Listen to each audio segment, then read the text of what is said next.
There we go. Hello, hello, hello. And welcome back. Sorry, having a bit of technical weirdness this morning, getting some stuff sorted. So we'll get into game in a little bit. I haven't even launched it yet, which is really not going to go well because launching it while streaming has never gone well for me. But, it is what it is. But I hope everyone's had a good day so far. Hope everyone's having a good one.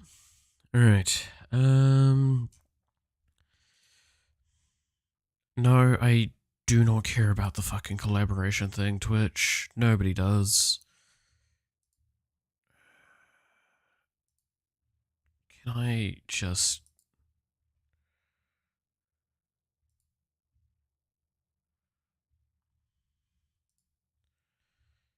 Permissions. Remove all permissions from anyone that is allowed to do that, because nobody is going to be wanting it. Nobody... I don't care.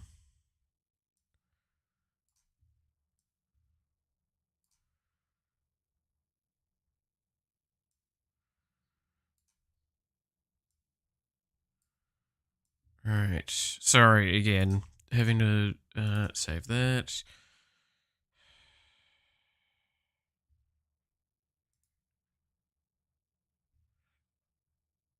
Oh, so it doesn't save. Cool, whatever. Fucking then I don't care. I really don't care enough to fix that right now.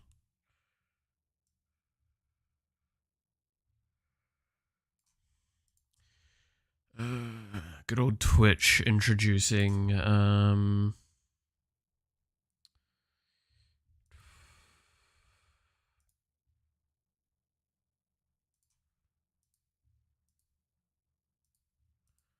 sorry. Introducing fucking systems nobody asked for, and not fixing the things that people are actually, like, really, really upset by. Because I do agree, I've looked at the mobile app, it looks horrendous at the moment. I'm kind of glad I've just not used it for years now, actually, now that I think on it. Genuinely, I don't like the idea of watching streams on phones. Like, I do it sometimes with YouTube streams, but it's very rarely, and that's normally because I just watch YouTube videos as it is, and if a content creator happens to be live, which is very rare, when I would happen to be thing, then yeah. Oh, right, launching game. There we go.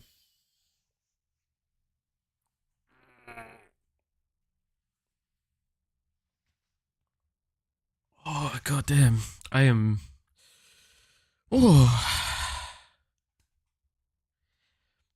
So, yeah, I hope everyone's not suffering too much at the moment for a variety of things. Do know Gamescom's going on at the moment, and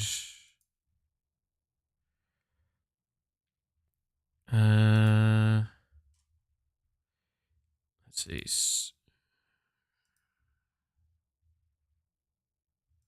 Do that for the moment.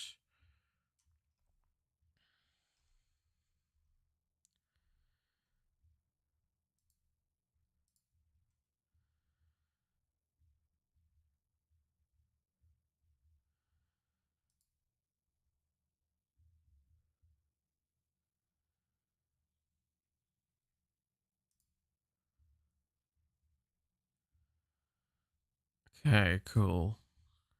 Sorry, I'm just looking over a few different things at the moment. Not now, Camp.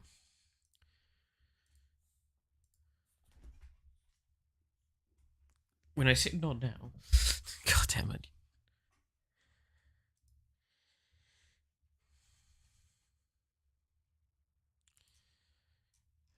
Okay, can I go to streamer mode?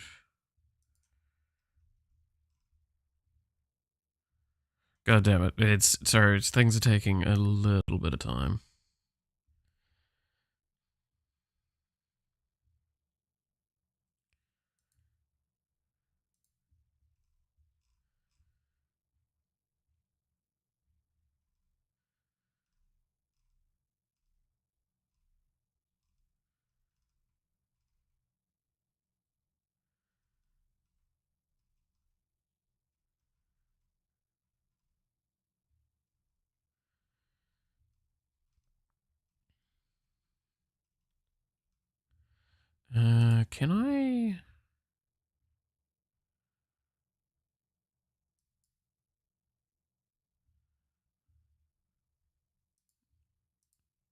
that doesn't change that. Alright.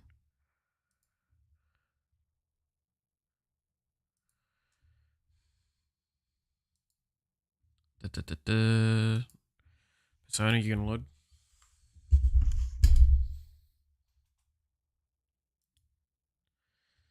Should also set the game capture stuff up. It should auto detect. Should. Let's see. But yeah, sorry. My brain is a little all over the place at the moment. I have not really been treating myself all too well in my spare time at the moment. Because yesterday was a great example of I was going to take a bit of a day off, right? I was gonna try and do my best to relax and catch up on a couple of things unrelated to streaming and game dev. That ended up not happening at all. I did take a little bit of a break in the morning and the afternoon, but ended up going and getting a shitload done outside of that. So as of the moment, no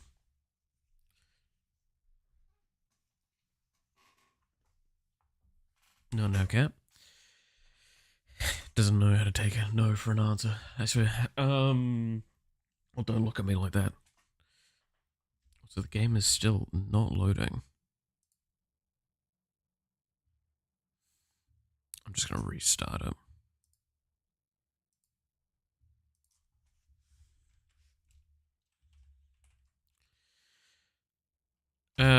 So at this stage in time, every weapon and item now has all of the updated assets that we'll need. So yeah, does mean we still have abilities slash passives slash EXs slash assists to do in terms of assets, which I have a whiteboard over there that has a lot of it listed. And I can tell you now, it's not a small list. In fact, if I just look over, let's see if I can do the math really quickly. So we have 10 characters, and I'd say it's an average of like 6 assets per character. So we'll say it's 60-ish assets that I need to do. That's not individual, like, that's looking at it in the grand scheme of things. Some of them require animations, which means that they'll need more than just one sprite. And there's a couple of sprites I also want to clean up on, and there was an idea I also had yesterday that might be quite interesting to introduce for one of the abilities to really bring its flavor up a little bit more. Also, I know the camera's lagging a little bit. Again, that's because the game's trying to load.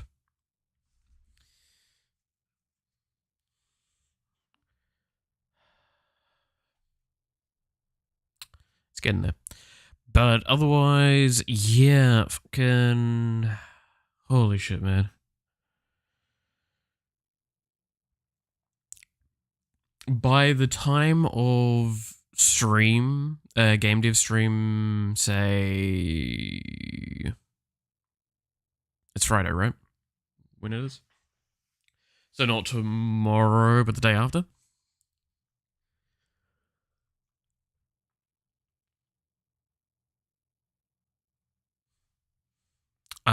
We will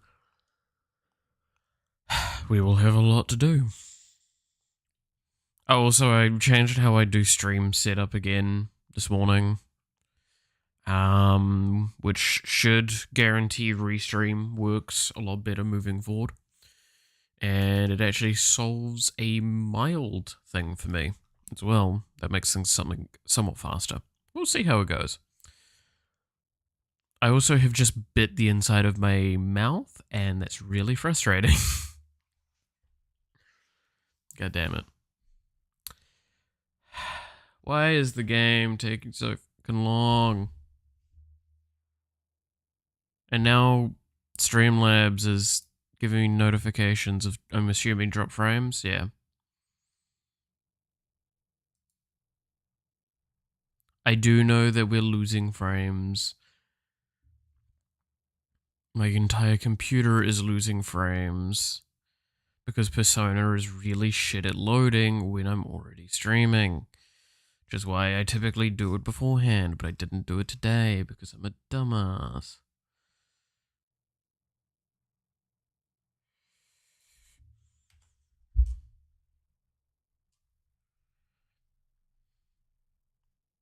Look, every once in a while I can fuck up, okay? I find it within reason. I'm just gonna close Steam, see if that helps. It's not gonna help, but might as well.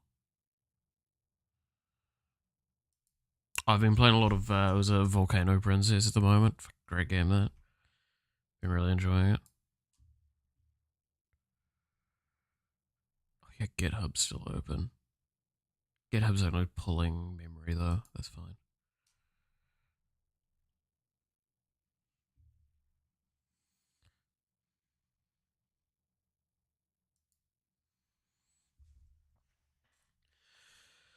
Oh, right.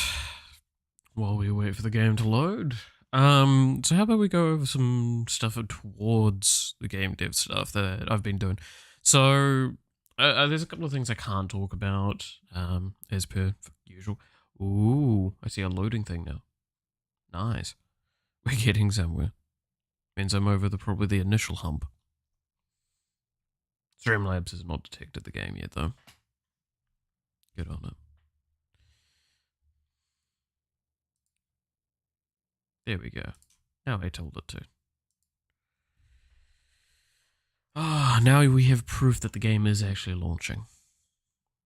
Yeah, so there's some things I can't talk about, but the most part is, so there's a couple of things I've decided that we're gonna do now. So one of the things I decided on yesterday, and it's been something I've been tossing up for ages, I'm gonna keep that secret actually, because that'll be a cool surprise when we do release the next update. But keep in mind, yeah, so at the moment I'm working for the next update. All of these assets, that is the reason why this update has been delayed for so long, is I'm going to openly say, if I'd done this big binge of asset creation like half a year ago, you would have gotten the update half a year ago. Because I just didn't like releasing the game again with such dev assets still. But now we have like way nicer stuff in place. Yeah, words. So you have that to look forward to. Oh god, yeah, we were in Tartarus. Oh. I think I still have like one person to save as well. Alright.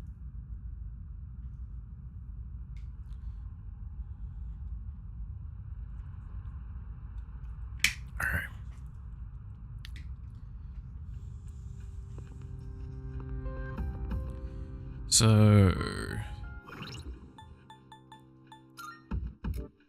yes, there is one more missing person. Okay, cool.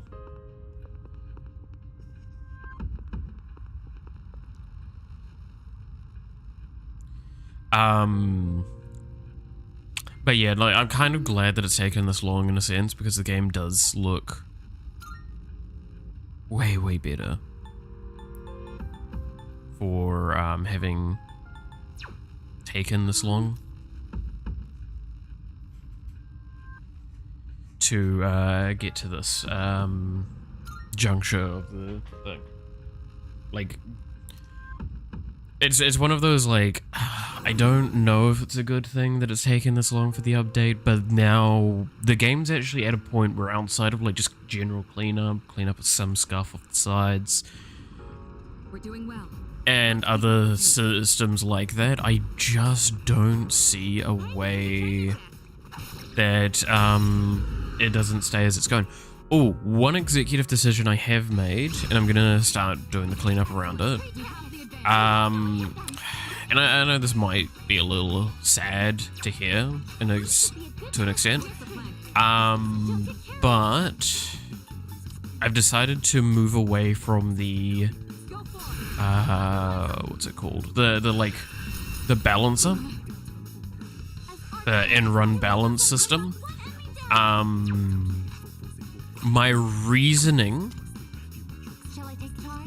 is really simple in the sense that, like, because I have improved a lot of other offset systems now, I kind of realize that, oh jeez, that was a fair bit of damage. It's probably just not a necessary system, especially if I'm going to introduce multiplayer. It's going to be just too much to keep track of.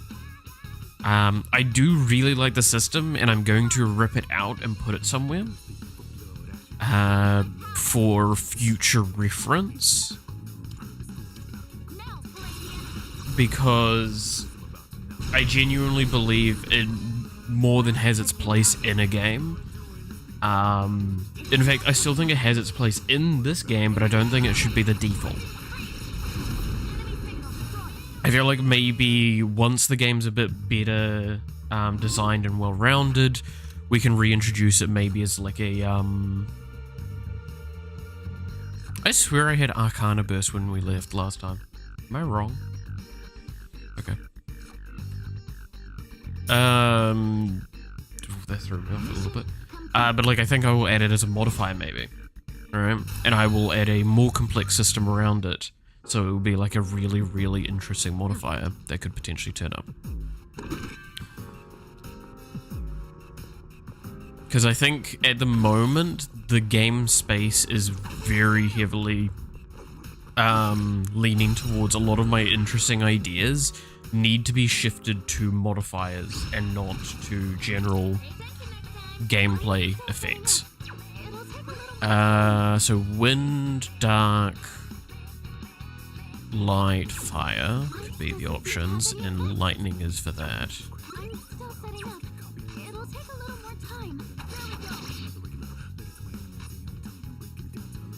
So it could be wind.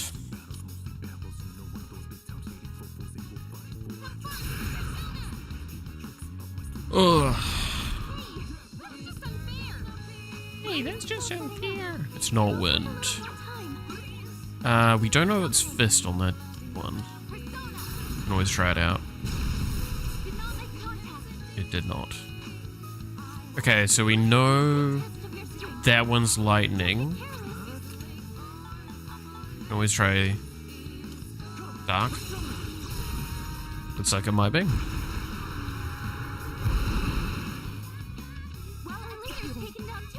Okay, so now I can just switch to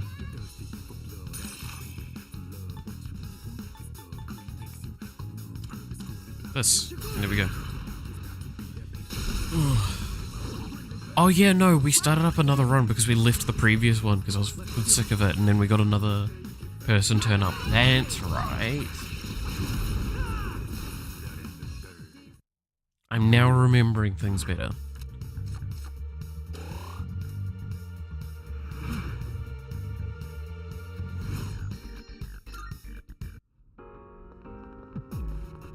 That was a spectacular finish. Oh. Oh yeah, fucking announcement for Gamescom for Persona, pretty cool. Gamescom getting a lot of cool stuff at the moment. Really, really interested to see how all that ends up.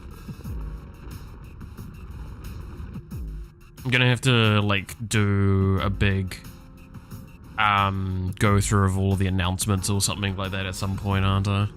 It's the nightmare of whenever Gamescom happens. I did actually want to go to Gamescom this year, but it just obviously didn't happen. Because, shit's spinning.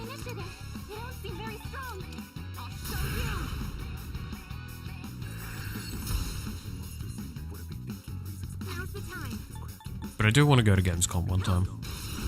I still really want to go. It seems like a really cool opportunity. Especially for the pre-Gamescom, like, dev thing. Which it goes for, like, I think it was, like, 3 days, where it's a bunch of, like, tech, dev talk. Really love the idea of sitting in on some of those lectures. Or talks, not lectures. You know what I mean?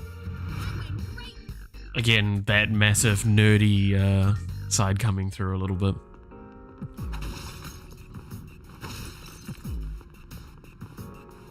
But I can save. As they say. Since it's so bright here, will it be easier to spot shadows? Interesting. Is it literally just on the other side of that wall, huh? I don't know who got the hidden. I think it got the hidden.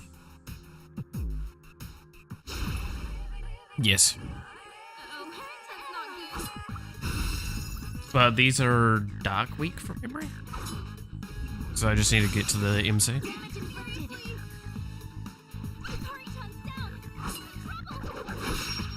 Oh, god damn it. Oh, I don't want to look at butterflies right now. You have no idea how much butterfly shit I've been looking at the moment because of fucking, Monarch. So I was doing her, her item icon this morning. And then I did, like, her weapon stuff as last stuff, yesterday. Which I think came out nicely. I'm rather impressed with it all overall.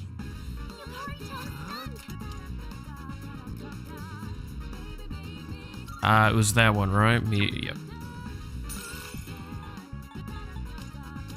And I'm also, like, immune to their damage with this character. God, that's pretty silly. Oh, no shuffle time, though. That's the problem with the insta-kill of that, like, those insta-kill attacks. Because you kinda don't get the same guarantee of, shite out of them, right?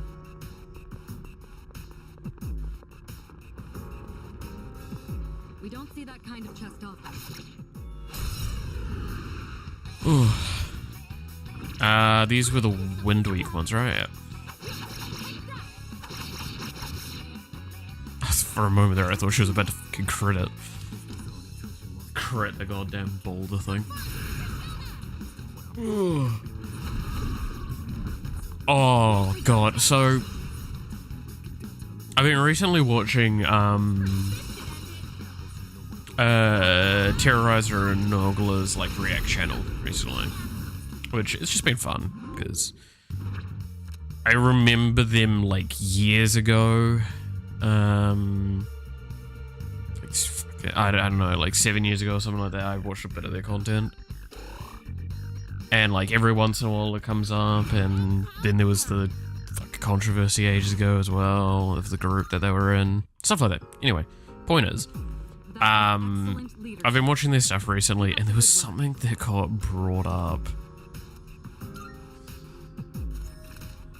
that hurt me a lot, because I genuinely, like, it's, you know, when you, it's just like, I felt that, I really did.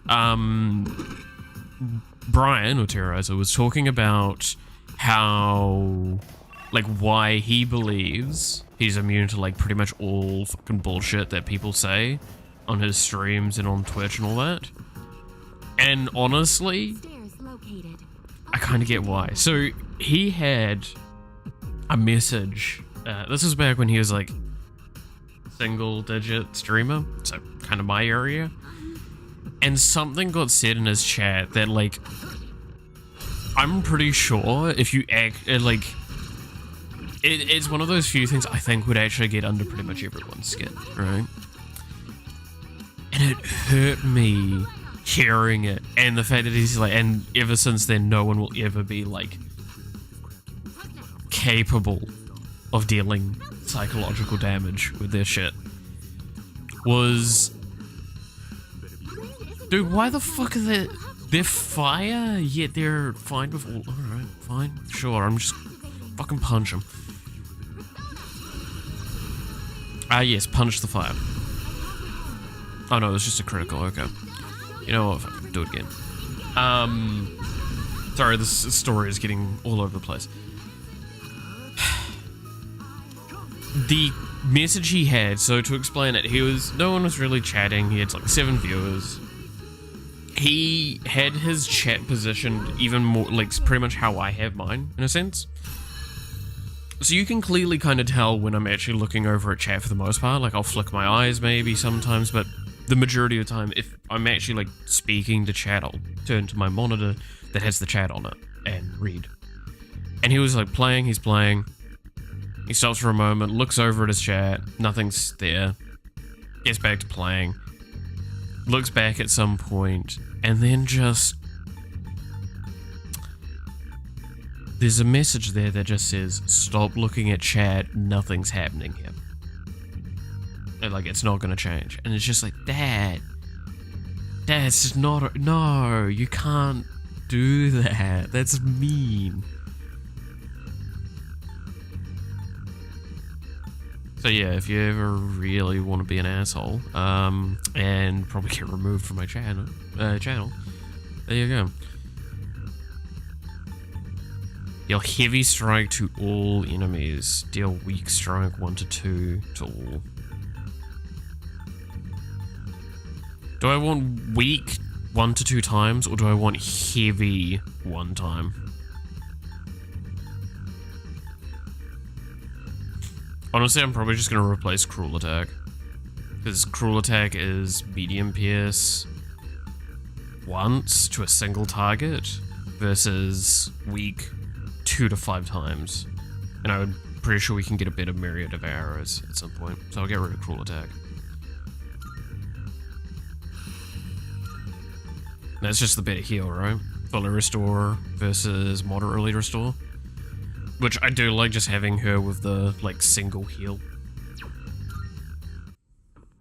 It's quite nice. Alright, let's be on our way. Alright, let's do the door. Oh. Also, yeah, gonna be aiming to try and have Persona finished this week. This is the big aim.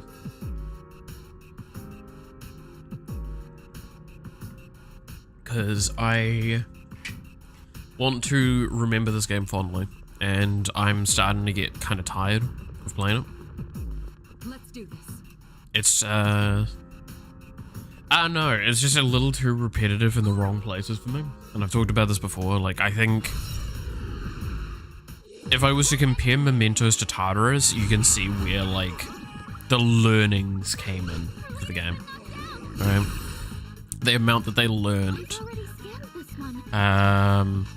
This will do the trick. from their experience, In this situation, their experiences, goes to show like why they designed Memento so well in my eyes.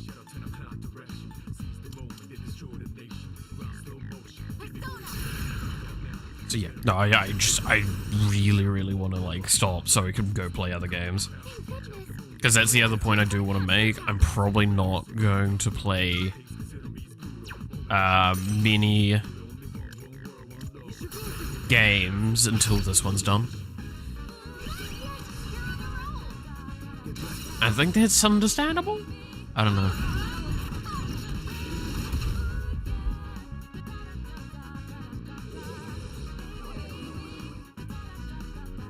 I mean, that's why we took the little time off to do, what's it called? South Park, right? And I want to get back to the other one. Because I didn't... I played that one before, didn't play more than that, really, in the, okay. How do, with the second South Park game, I've played little bits of it for testing purposes at one point, via, like, Steam Share. And not outside of that. I have seen a playthrough of it. Again, RT game. I blame you for making me want to play very specific games at the moment.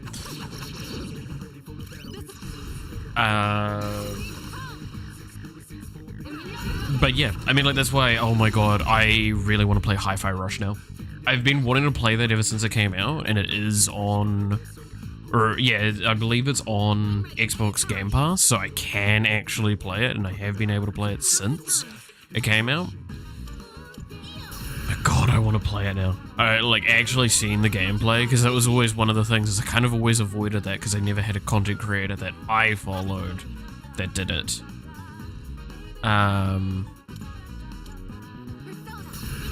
That I, yeah, like, one of the content creators I followed that played it, that I was like, yeah, I'll definitely watch that. Which is definitely a weakness I have. I think I've talked about this before, is that, like, I'm pretty picky with the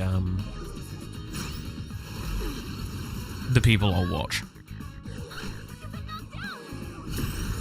For certain things, I should mention.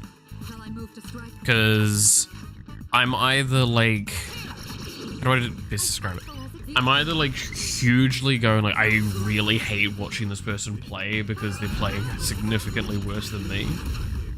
And that aggravates me, so I don't like often watching games I've played outside of certain creators. And then it's either that, or the person's informative enough and more interesting enough to as discussion, regardless of what they're playing. And then at that point in time, it's like, well, I'm watching them for the person, don't care what they play, and I can just kind of leave them as a podcast.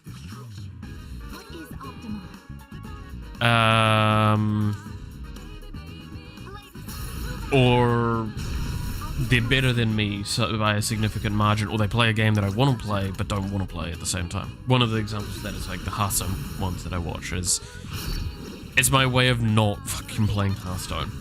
I really want to play Hearthstone, but I do not want to put the money into that game anymore. Like, putting a AAA game's worth of money every, like, 3 or 4 months is just way too much. High Priestess, right? Oh, no, this is the... You'll able to pick one more, yeah. No, we need this one. This one's great. Get so much more out of it.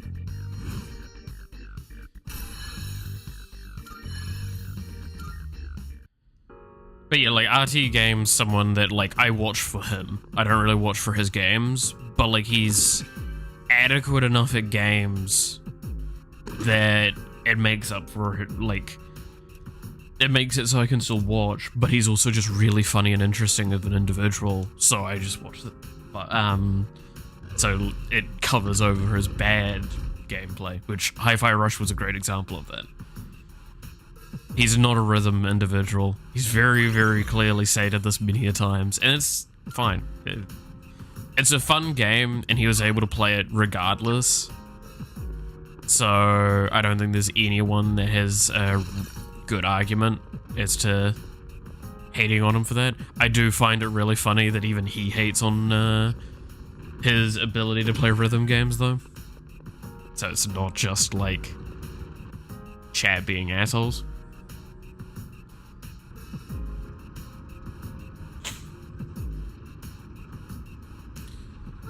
Being able to draw multiple cards is if shuffle time only has 3 cards to choose from and 2 of them are major arcanas you don't want, fills up your slots. True, but also I'm here for literally saving one person at the moment. We're only here to get one person out of here. If I was being, like, more serious about my run, I would 100% agree with you. Right, like, if we were going for... like a clear run, then yes. I genuinely, I do agree with you on that union though.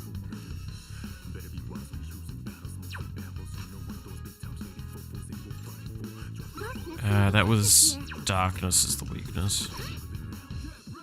I have tested these with darkness. I haven't tested them with lightning, fire, or light. I mean, we can test them with lightning real quick.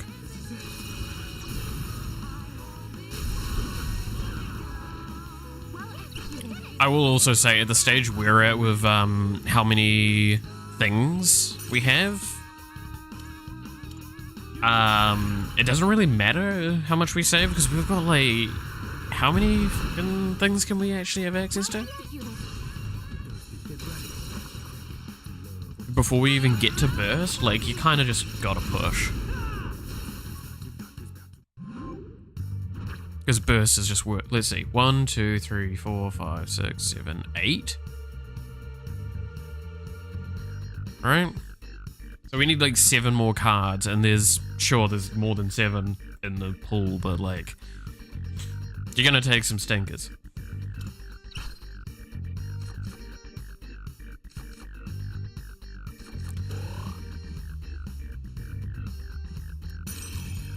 It's the same with like the being able to select 2. I would argue most of the time it's just going to be you basically get a second thing that you didn't really give much of a fuck about.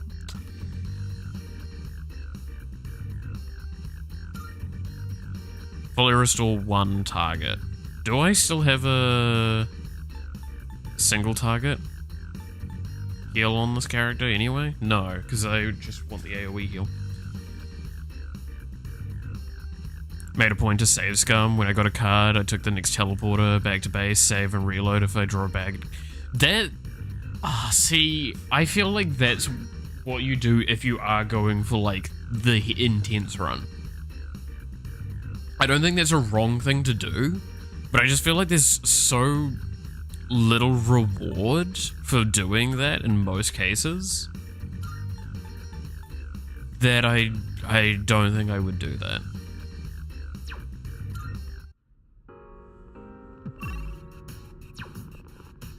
Right? Recommended courses.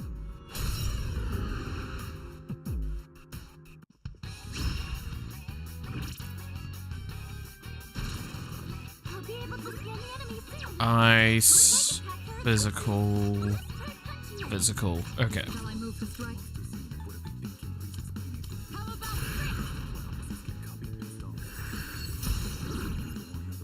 I don't know, maybe I'm not valuing let's change the What is up? like effect enough of some of the cards. You're right, that in most cases is not necessary. I only did it when my objective was clearing an entire block. Yeah, exactly, right? Like, that's kind of my point is, do I think it's necessary? Fuck no, I think you would not, most of the time you would not, do that sort of kind of, like, do that for a run. But I do think if you're doing, like, a massive clear run, or, like, a massive grind run, or something like that, you would definitely be on the pickier side. Like, even now, I'm still gonna be on the slightly picky side. Like, if one of the options here was, the, like, get social stats for tomorrow, I'm genuinely just not gonna pick that. I would prefer picking this over, that option. But, like, this is what it gives me most of the time. It's like, oh, now I can pick the EXP card and the money card. Wow, that's such a huge, awesome upgrade, isn't it? No, meh. I mean, kinda. It's pretty cool. Being able to get more resources in general.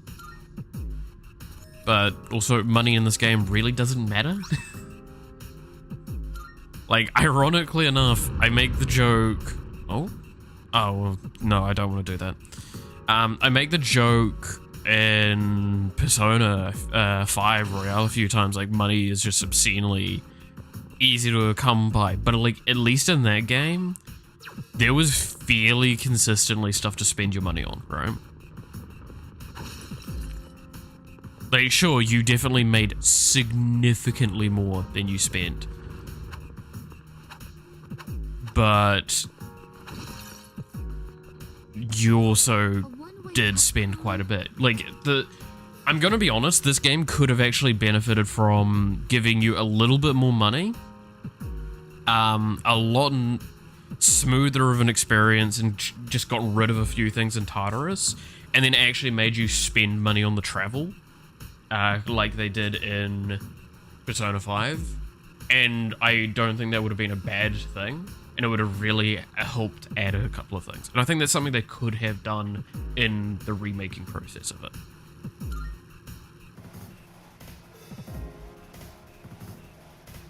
It'll start mattering sooner or later when you're doing fusions or buying gems to trade for incense to boost Persona and party member stats.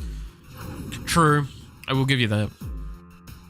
But like, also, I'm sitting at a fairly large amount, and I've also got, like, how much do I have? So I've got 360,000, right? Now, I'm not going to say that's a lot, but also there's the acknowledgement that we have, no, it doesn't, which one does it come under? I don't know if we can even see it in here.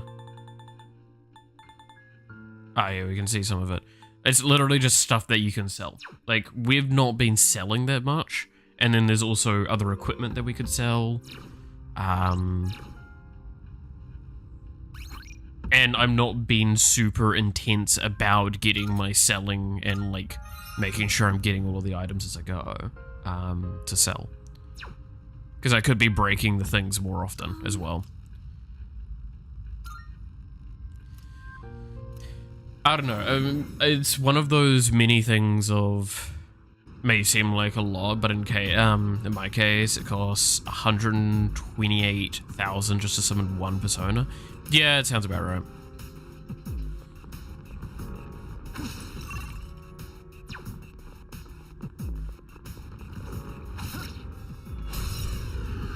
Yeah, I mean, like, that's higher end personas as well, but like, that's kind of my argument there as well, is you're talking about, so even in P5R, you had what the fuck are those?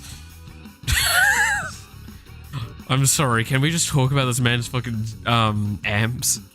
Shock boost, ailment boost, elect amp. I don't want to get hit by this electricity.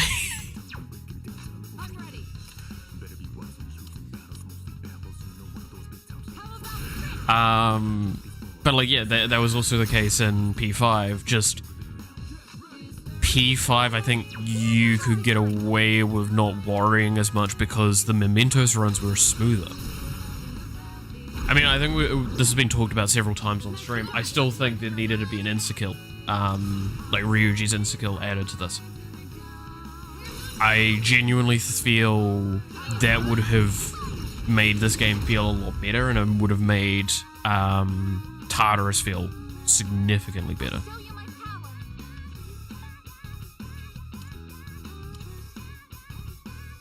And methods to go from no money to max out in less than an hour? Yes. I will definitely say that part of that is that insta-kill. Like, you could... I haven't done the job in this game, like you can go work a job. I don't know how lucrative that is, but like I remember in P5R, the only reason you do the job is in your first playthrough because you don't understand what you're doing, to get some stats, which that was really good for getting a few of the stats, and then for unlocking those very specific Mementos runs that you could only get via doing the job like twice, and then you would never do them again.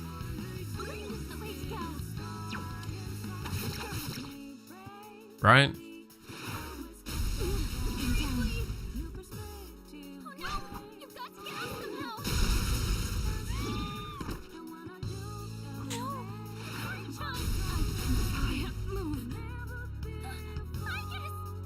I almost got wiped.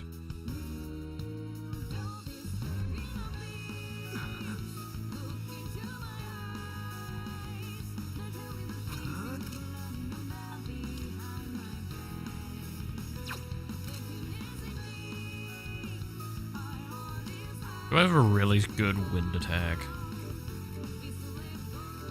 I've got that one, I got that one.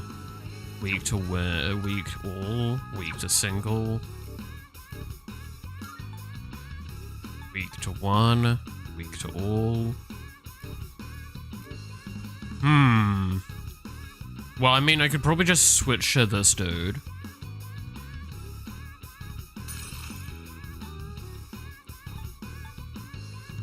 And use this. Insecure with money reading from fortune teller, boost from collecting stamps, shogi player ranks. Yeah, like there was options. There was more than a few options in that. I will 100% agree with you. There was like, you could just do momentous runs though. In fact, I think if you even look to the playthroughs I did, I didn't really do a money fortune reading or anything like that, and I still had millions. And sure, there's an argument to be made, oh yeah, but you ran with the OP persona, so you didn't really need to do fusions or anything like that. But I still remember there was a thing I did, which was in my first playthrough, I remember doing this. I bought the strong persona, sold it, so I had to pay full price. I still did that within the first fucking palace. In fact, when I was doing my second run, like I saw how much money I was earning. I would have been able to purchase it again from the first, basically the moment I would have been able to have access to the compendium, regardless of if I had my carryover money. And that's why I just genuinely believe that a game has way too many ways of getting money, just basically. If you're doing money farming, oh dear god. And realistically, if you're doing like really intense farm stuff, you would probably just do the fusion alarm, like get the red alarms more often from the fortune teller, because that just gave you way more. Because that's all I would do. So I'd get that fortune reading and then power up that one persona that I want. Which I guess that's also another thing, is there's not... I don't think there's a failure system in this, like the alarms, and then you get a failure which ends up actually giving you a buff.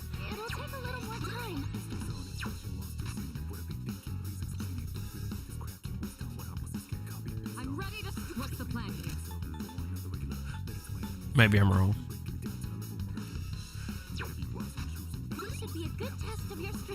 I did the Celestial reading to exploit the fusion alarm and power up all my specialized personas. Yeah, exactly. I think that's what we all did.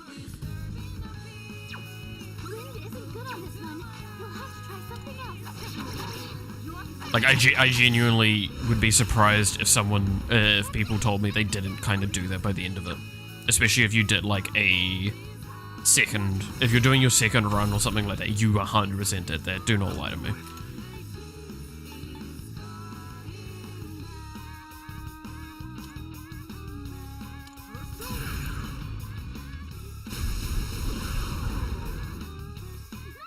Despite all of that, New Game Plus boss had me backed into a corner.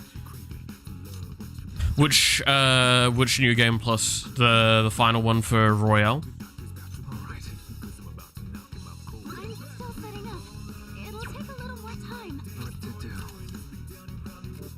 Because I can see that. That one I had some issues with.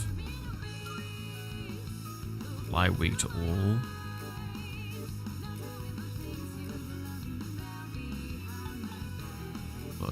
Kill. Retool. Yeah, okay, cool. Yeah, no, that one, the problem with that one is it's a timing boss. So even if you're OP as fuck, it still requires super intense coordination. Right? Because even the first phase of it, you have to, what is it? You kill the hands, then you kill the, then you have to deal damage to the targets. I'm using very loose phrasing in case people don't know what the fuck we're talking about, so they don't get spoiled. Highly recommend that game, or watch the playthrough if you're still interested. But yeah. I mean, again, I was using Izanagi, Okami, Picario. I openly admit to this, and I had it pretty much peak.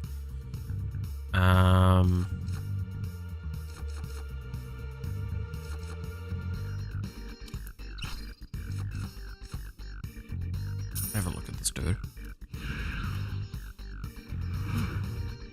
But yeah, like I had it pretty much peaked out with like all of its potential magic amp, almighty amp, all that stuff. And all maxed out stats. And yeah, no, I mean, I still would get hugely chunked in that fight. Oh no, I'm not talking about that boss. There's the exclusive optional super boss. Oh. No, okay, no, I know what you mean now. Sorry, yes. 100% yes. No, I 100% now know where we are talking. I think we also fought him on... Did I end up fighting him on stream? I can't remember. I know I've basically finished the game now. Multiple times. Like, I finished the game twice, and then I went back and did a little bit of extra stuff, here and there to really cement some stuff. And yeah, there was some pretty fucking messed up ones.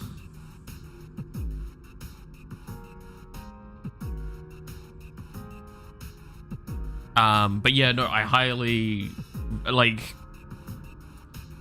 There was a lot of cool and interesting tests in that game. Also, I'm currently having an issue. Give me a second.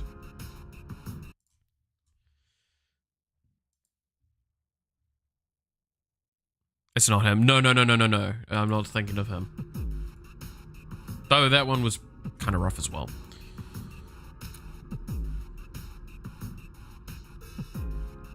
There's someone even harder. No, I know.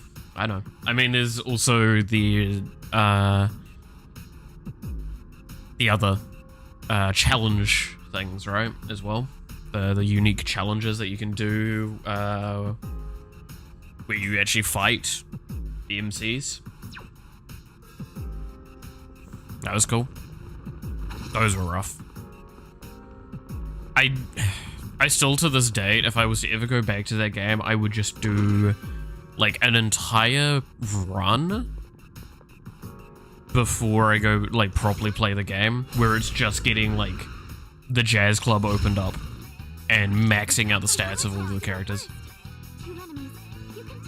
In these den terms, you get the award for true rehabilitation for defeating. Yes.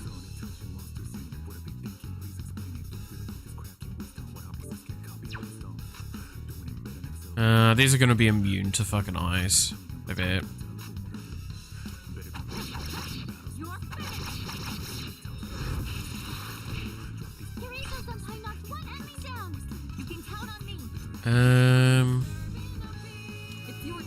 Switch to this dude. Just so I get some SP regen and slap the other one. Try win. But yeah, I do want to go back and play more of that game. I still... There's one thing I've yet to finish in it. Get all the party members to... Yeah, I mean, I think near the end of the game, when all the characters are max leveled, I still think I'm only at the like 70s, 80s for the main characters I used. Was my problem. But yeah, I did get them a lot of the stuff right. To be fair, I still stand by the way I did my team was probably not like the best way to do peak end game content, because I had, what was it? MC, Makoto, Haru, and then like An up until, and An switches out for Yoshizawa, so I can get that crit boost. Because basically my thought process with it is Haru, best enchanter in the game, can give me some of the best stats up and everything like that. So do that.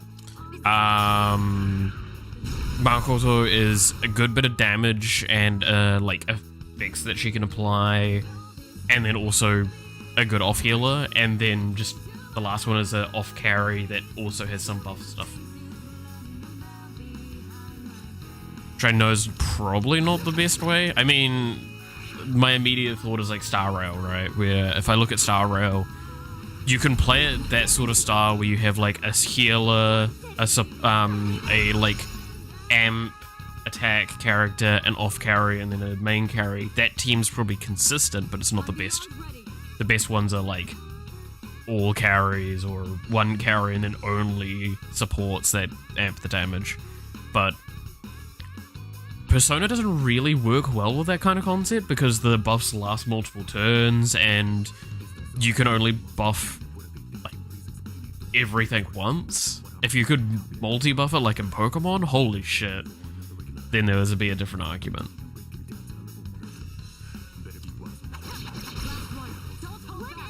I still don't know how I feel about like the way some of the buffing system works in Persona.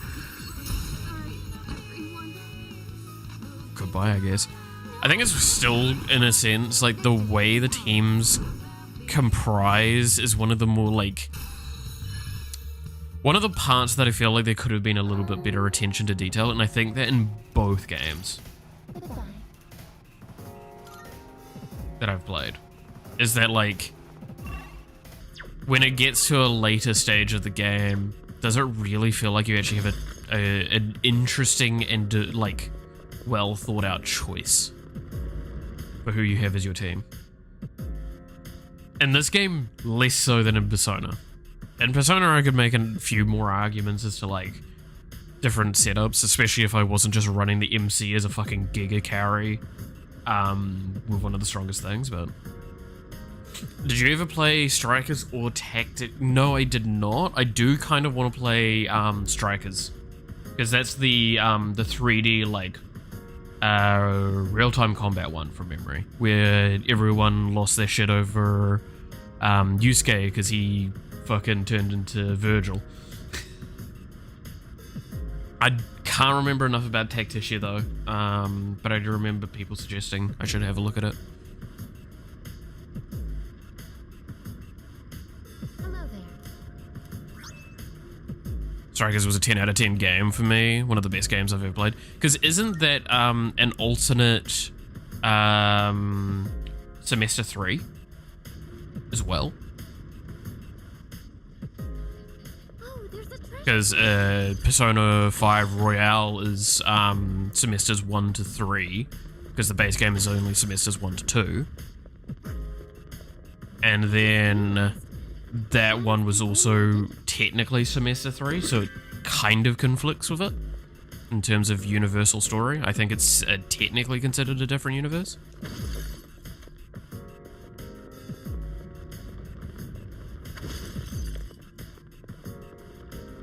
There's a treasure chest. Take place after P5 Vanilla, not Royale, and it spans a 2-month period of time instead of an entire school year. Yeah, so it is kind of like I said, it's semester 3 in a sense. Alternate semester 3. Which is fine.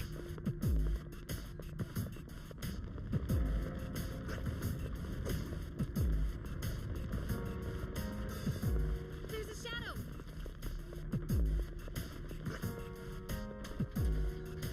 There's a treasure.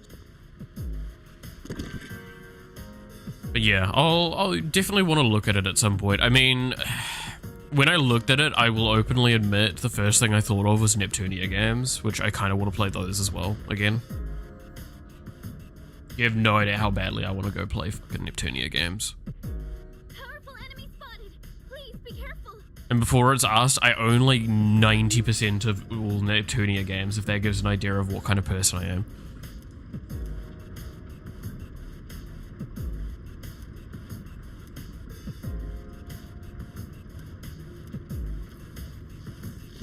Like, I like Neptunia games, is the short answer.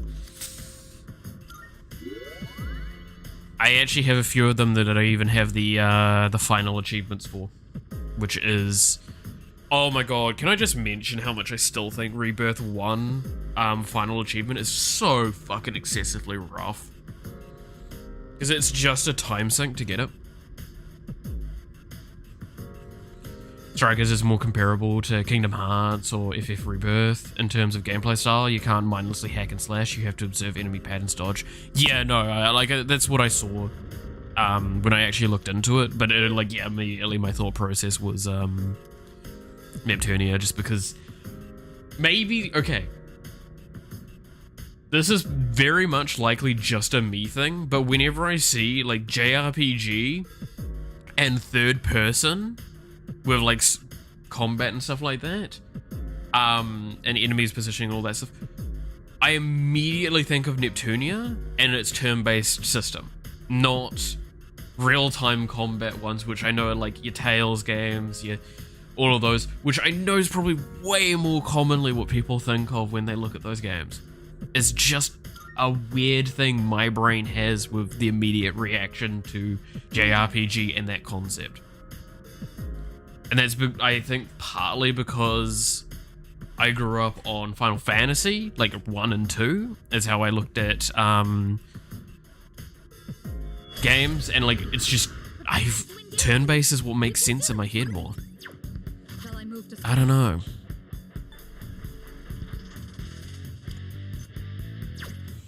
Do I just open with a Thurgy? Fuck it. It's a good way of testing the resists.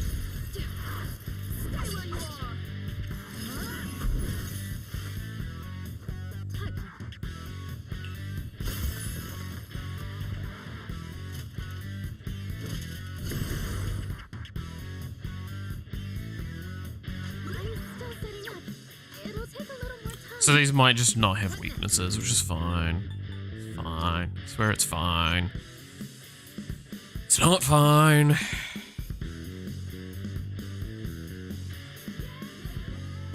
Sorry, I'm just smelling something that I kind of want to go check on, but I'll leave it for now.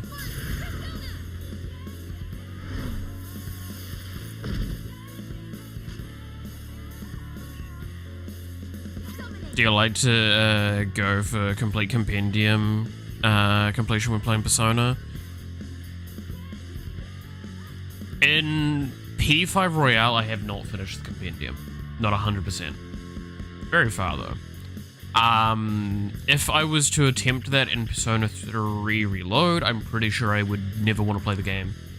And I would probably never make it. But I do like completion-y things. Again, I think that's in a sense one of the weaknesses I have when it comes to Persona, is that I can see my completionist brain going, but you need to do this. You need to do this. And I'm like, it's just not worth it. Pokemon, on the other hand, yeah, I've done several games where I've completed the Pokedex completely. And I do agree with you in a sense that, like, it's probably just easier to do than Pokemon, because there's a lot less, like, RNG in a sense.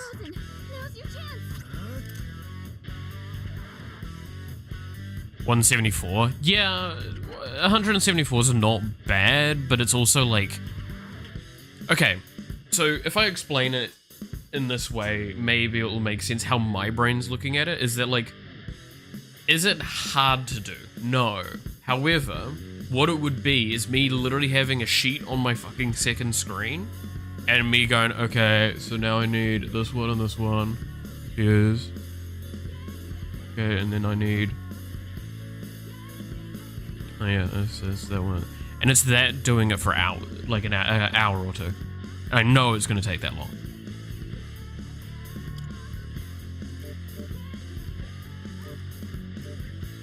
And that's not a bad thing. I want to stress this, right? But I'm not saying that's oh dear God, how dare it. I'm going to say just kind of rough, right?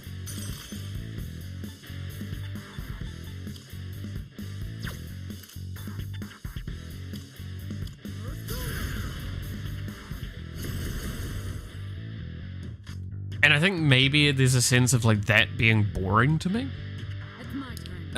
Which is maybe why I don't really worry and care too much towards it. Because, in a sense, that's why, like, I like Pokemon, is because it's a challenge, and because it's, like...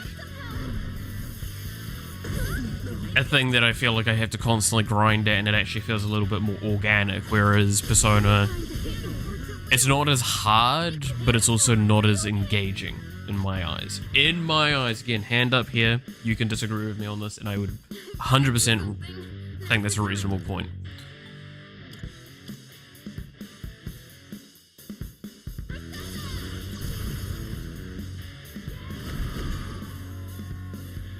I guess that's kind of weird that RNG actually adds something. Is something being easier doesn't actually make it better. Sometimes actually being easier makes it worse. Rejoining the front line. What is Again, that's how I would consider the matter. I have no reason to disagree with you. I can appreciate and respect your perspective on the subject. That's very nice. Thank you. I mean, like, that's the thing, is I'm not telling you you're wrong for whatever perspective you might have. That's always the point of it all, right? Is I am speaking, oh, this is personally how I feel. It's not, you need to feel this way and all that, which is where we get that whole, like, shit on the internet where it's, oh, I don't really like this game. How dare you not like this game? It's like, I'm sorry, I just can't resonate with this game. Man, I guess my fucking bad. My bad for not being wired a different way. I know, I mean, like, it's... I also get reminded of why I...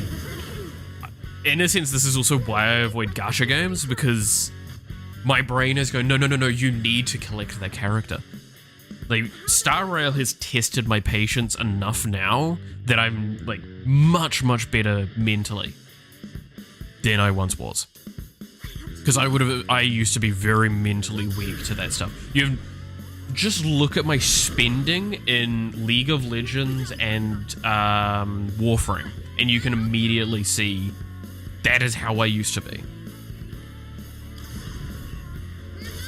But now that I've gone through eras of not having anywhere near as much money, being a lot more in a impoverished state, and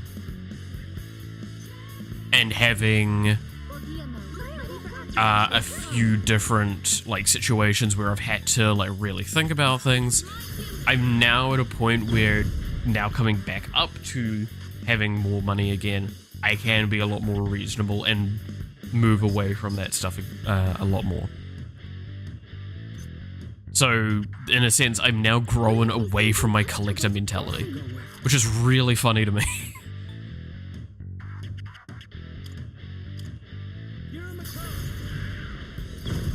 Because, again, I grew up with Final Fantasy and Pokemon and those sorts of games, and I 100% did all of those. I got every item, I got every fucking Pokemon, everything.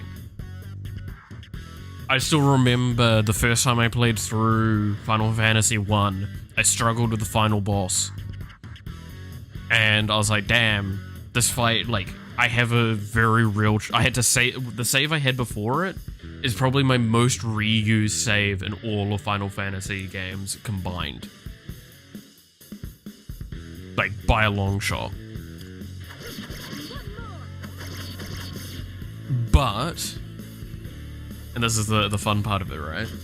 But I then played it again later, and I did the grinding, and got every character to max stats.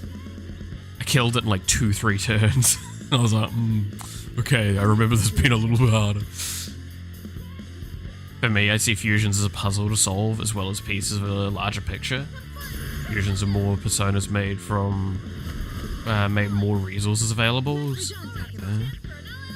Okay, that I actually really do agree with. I think it's just because I was always a researchy kind of player, and because of that, when we transitioned into the era of having the internet and information so widely available, it ruined my ability to not look at guides when I'm like really hardcore doing things. So if I was to do... I think that's where I kind of point at. If I was to do the fusion stuff without a guide, I would probably enjoy it more, but I know I wouldn't do it without a guide.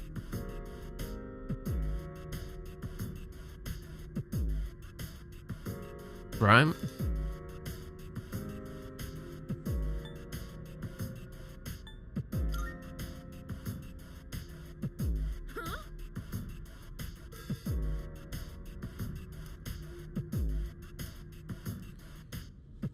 Actually do fusions without a guide. Yeah, I would assume that like that would be a significantly better experience. Like that's where I sit there is like, I know I would probably enjoy the game more if I did that, but I know that my brain is just going to be nagging constantly while I'm doing it to go look at the guides, to go pull up the sheets and the spreadsheets and shit. And it's why I hate it and I love it at the same time, right? But I agree, like, P5R was a great example of that, and even when I was looking at sheets to find cards and shit, I still enjoyed that process because it was like this progressive thing, but because I had one persona that I only used, that also fell into a problem with it. I don't know, maybe, I think it's best described for me is when I'm playing Persona, I'm playing normally for the story and the characters less than the combat. I think in both the Persona games I've played, if I was to do like a very intense and specified review of the games, I think combat would come out as one of the like below midpoints of the games for me. Because mechanic-wise and everything, I do think that it's the weaker thing, but I'm not saying it's bad, I'm just saying it's probably on the weaker end. Oh, this gives me Endure? I mean, I have to equip that at EMC. What the fuck? The amount of times?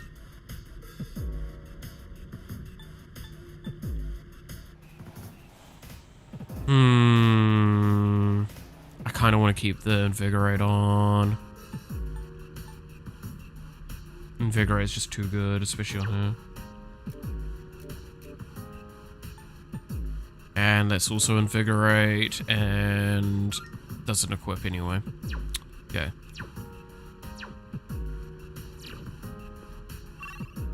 But yeah, no, I would genuinely... Isn't quite Endure, it's like a one-time free homunculus from insta-kill attacks. Oh! Sorry, I misread that it was only on instas, was it? I mean, it's still higher defense versus the one that I had, and the one that I had also just didn't have an effect, so... It gives me a soft safety net. I'll take it. I might as well, right? If it's higher, if it's literally just higher defense and has an effect versus not, then I think we can agree that it's probably just worth taking. Okay, so there's a rare and then there's the door. Let's get the rare first. Good point.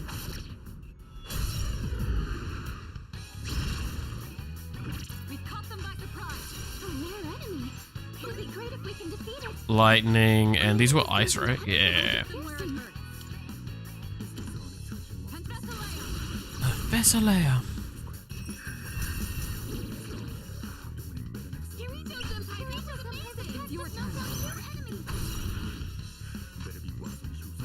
Okay, and then we switch to you, and then we use this and smash this one. Because like, I think, I've talked about this before, I see Persona combat, in this game specifically at least, as a puzzle piece game, right? It's matching your things, getting them right. I like that, it's cool. But there's a point in time where it gets repetitive and less interesting to me. And that is why I say, like, it's... If there was the insta-kill, I feel like I would be a little bit more willing to give this game a much, like, higher thumbs up to its combat. But because the combat is just so prevalent because there's no circumventing it, I have some issues with it. Let's do the same thing for our next fight.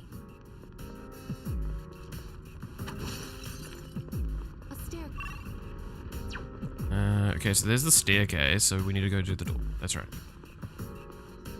What should we do about the...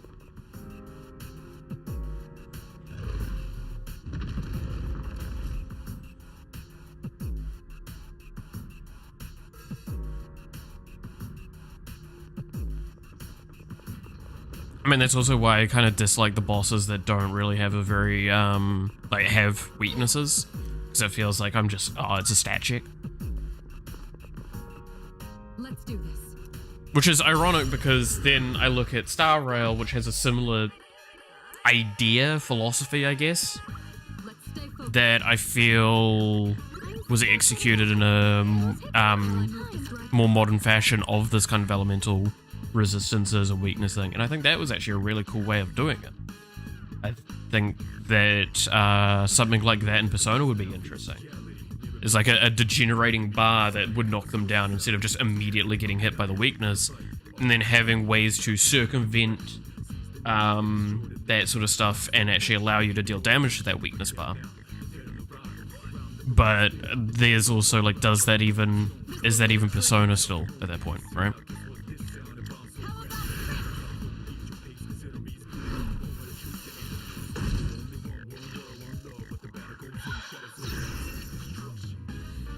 Critical went way up. Okay. I don't know. It's again something like that. There's no way of actually really gauging, is this the right answer? Is that the wrong answer? And Persona's been fairly consistent with its idea for combat throughout all of its iterations. It's just developed it further and improved upon it, which again I still think P5R is by far one of the best iterations of that sort of combat that I've seen in most games. In this situation, Like non-highly interactive, very direct, and has a lot of cool and interesting ways to break it up. I think follow-ups are really awesome.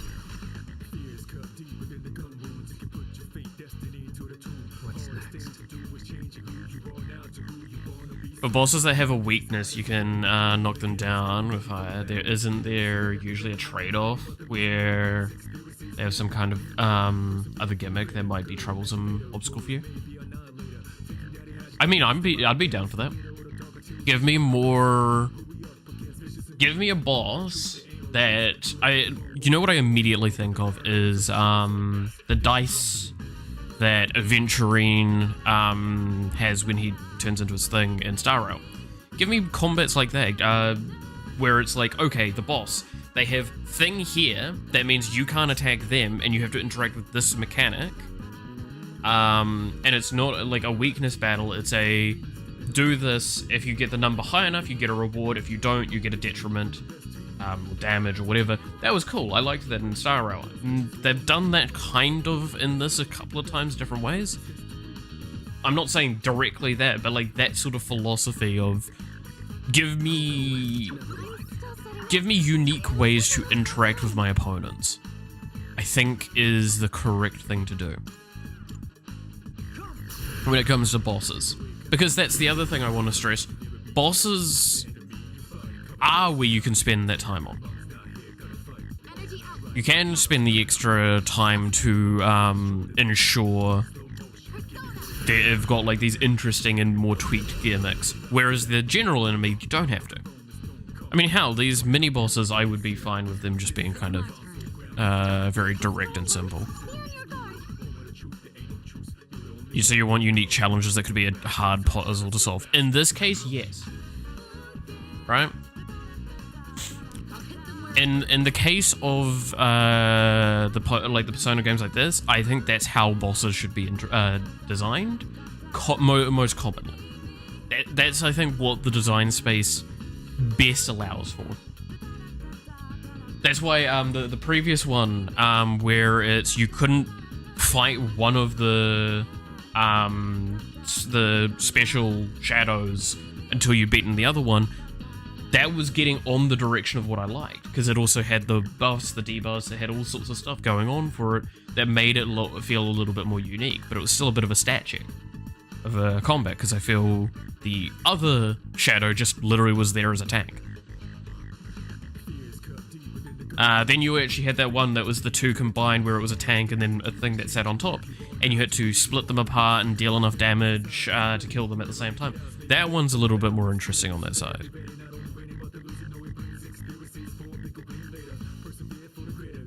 This game won't disappoint. You'll find monsters, mini-bosses that need unconventional methods to take down.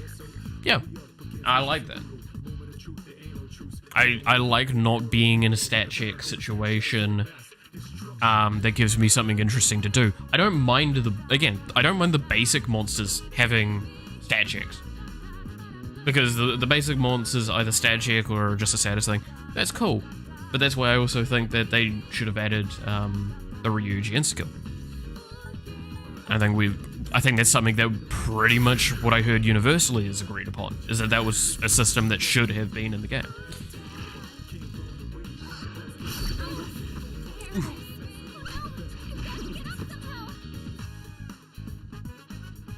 Okay, so it is fire that we want, which I don't actually have good fire options is the problem.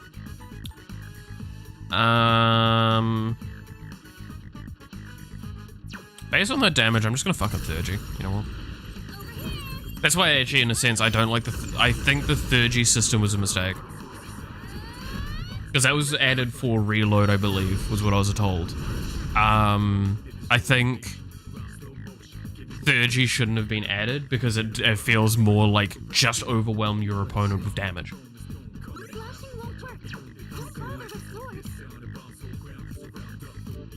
Because I think the only fire I have is fucking Orpheus, right? Yeah, because this dude's not leveled up and he's also still trash. Go, Orpheus! Tickle him. I'm only gonna get 3 out of this because, 2? Why is Aegis unavailable?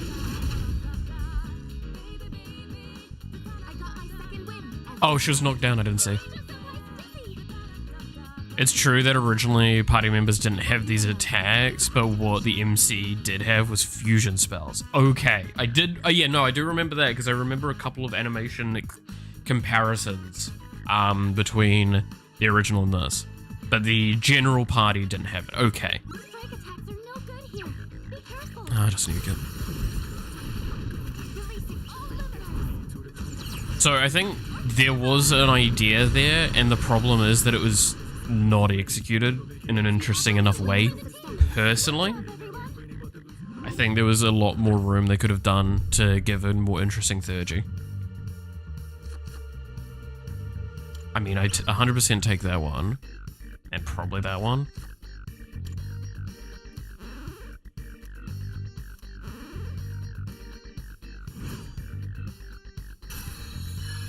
Because that just gives Orpheus a level, yay! Oh, hello.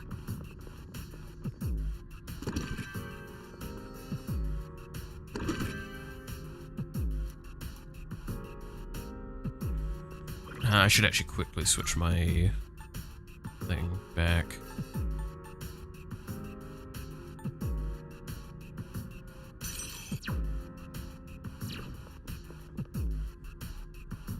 I don't know, I wonder, like, if there's...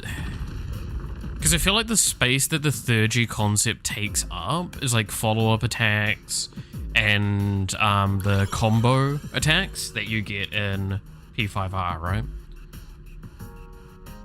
Also, P3 Fairs didn't have controllable party members, and when wanted to use fusion spells, they had to have both personas in stock. Ugh. Wait, you didn't have controllable party members at that point? Really?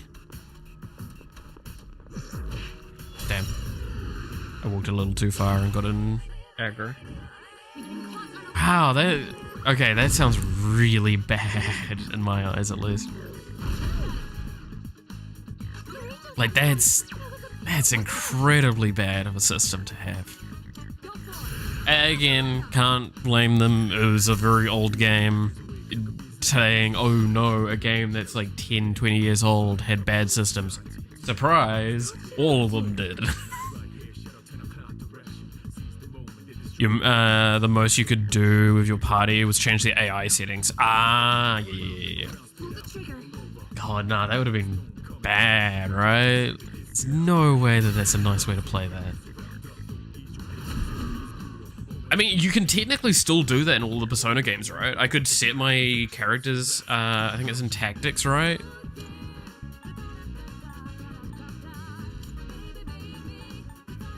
Yeah, you can still do that. I just... Is this ever correct?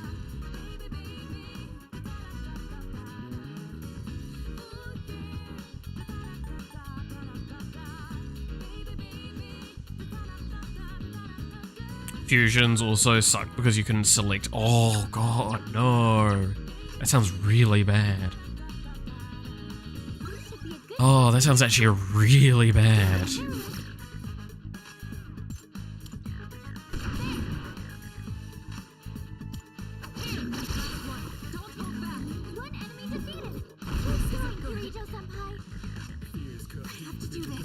No, I'm genuinely like sitting there going like, oh god, yeah, no, I fucking hats off to you old school Persona fans that have enjoyed the series for a long time, because jeez, it had rough mechanics back then.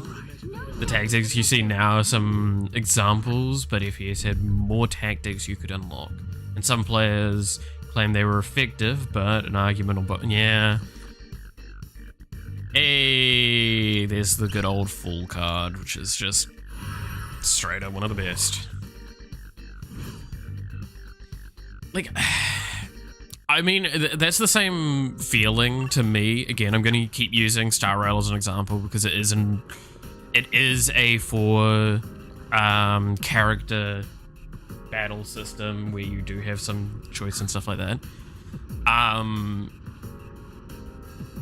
It feels like the argument between manual and auto battle in that. I use auto battle because most of the time, because what's the difference between me auto battling and me manually battling is pretty low under most situations, and the situations where it's not, I'm probably actually manually battling. Or another example is I'm playing I'm doing farming, which farming is way too time consuming with all of the animations and everything and what you need to pay attention to if you did play that manually. Like I did that early. I did farm Star Rail manually early. God, that was one of the worst things I could have done. Oh, make sure I use this ability, then this ability. No, just press auto and it does it all for me. It's great. Because auto in that game actually has choices for what it does. FES had 18 fusion spells, Reload kept 7 as 3rd-G, and one of them got changed because the original effect was Heat Razor, but since that exists as a support skill, the effect was changed but kept the same name.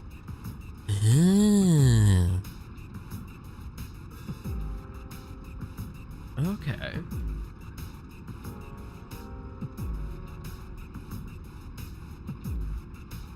Interesting. Interesting.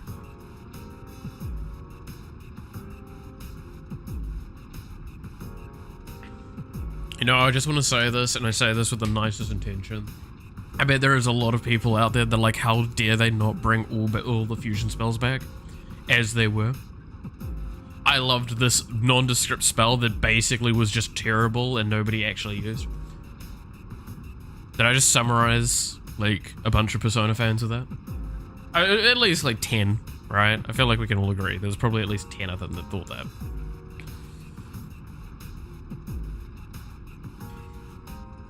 I'm not saying you're wrong for thinking that. I'm just pointing it out as a thing that always happens with these remakes.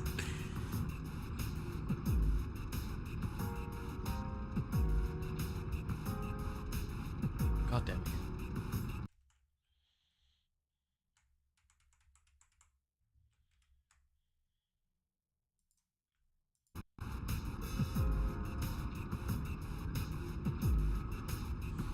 Admittedly, some of the fusion spells were literally a literal gamble and not worth keeping. Oh god.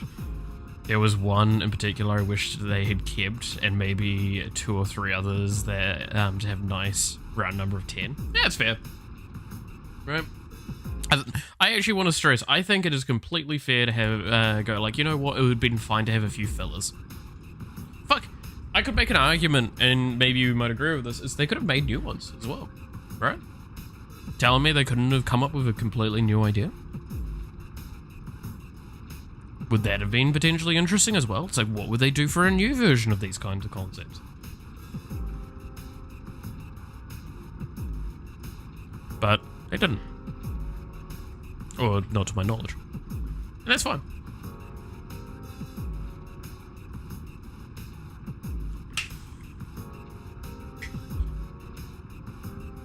Come on, game. I believe in you.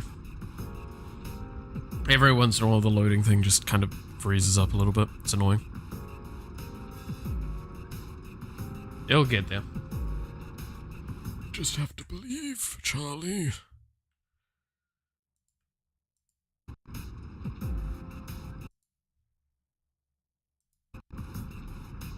Well, new Third would definitely be interesting, and I'm hoping when the DLC comes out in September 10th that they'll be able to see what new the new ones they're hyping. Dude, okay, I've got to say, I'm actually like, because I'm gonna like put a little bit of a thing here. I do not know what the answer, the Aegis answer storyline is. I will openly say this because I never played the original Persona 3.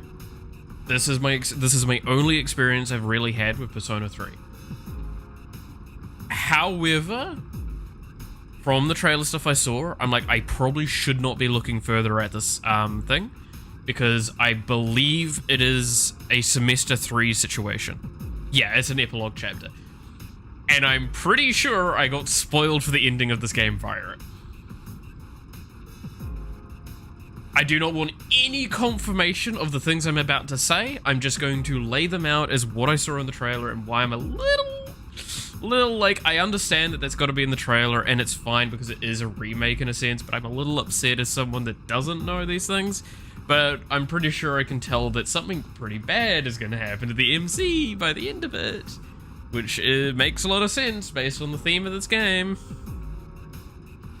I do find it interesting. There's a few parts of it that I was like, that's cool. But yeah, I probably should avoid any more information about the answer moving forward, because I'm pretty sure it will only end up spoiling me for events in the game.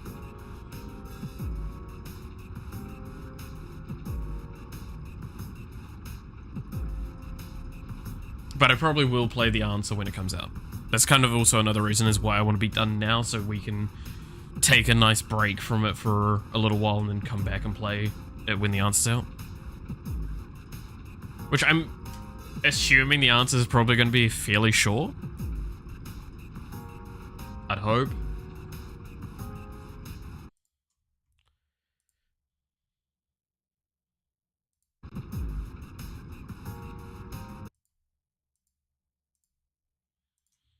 We can all hope, I guess.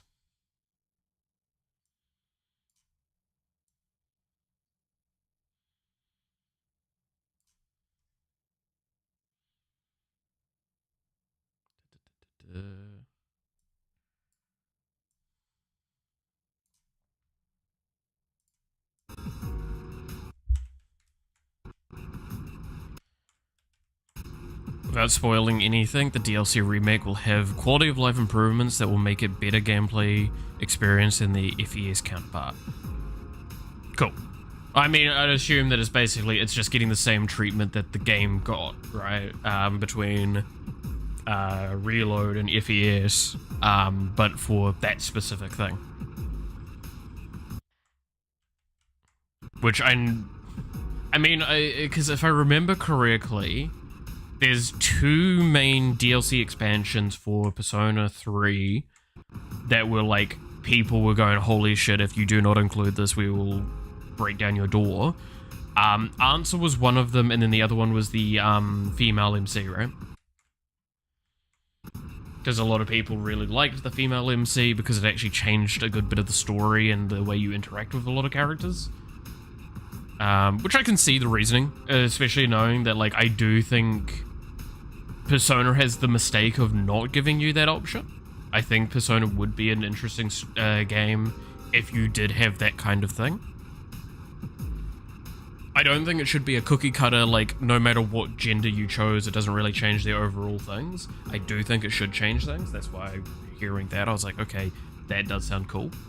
But I understand why they didn't do it. It's better to focus on one specific character than to try and focus on designing a game of two and then having that much plot and mechanics potentially having to be added. Because that's the FMC was a feature only seen on portable.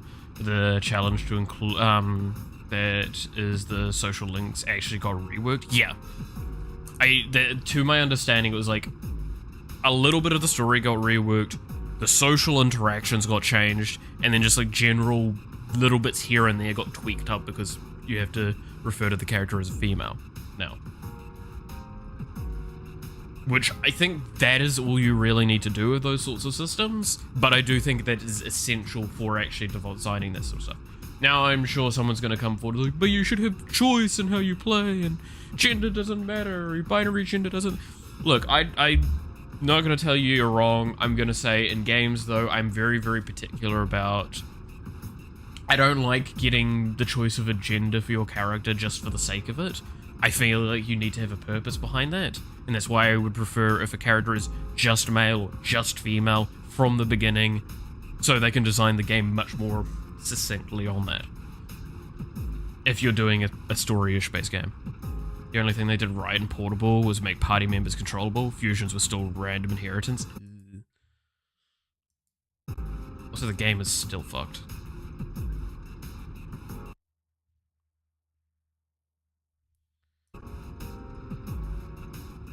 You could circumnavigate inheritance by using skill cards. Okay.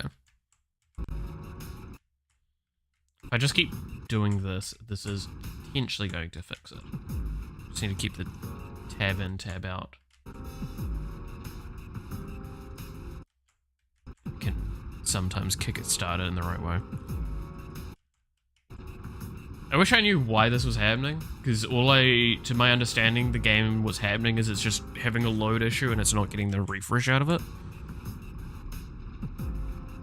Which might mean that I need to actually just restart the game now if it's taking this long. Please, game, work with me.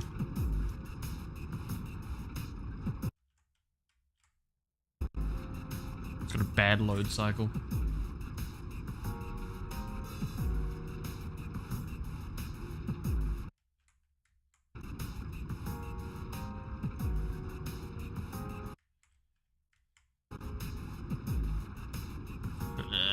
Yeah, we've sat here for too long. I probably should just... Alright, where is Task Manager?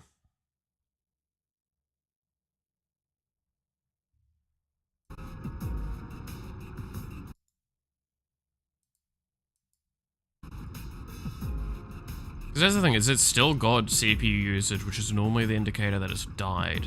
Is it's not got that.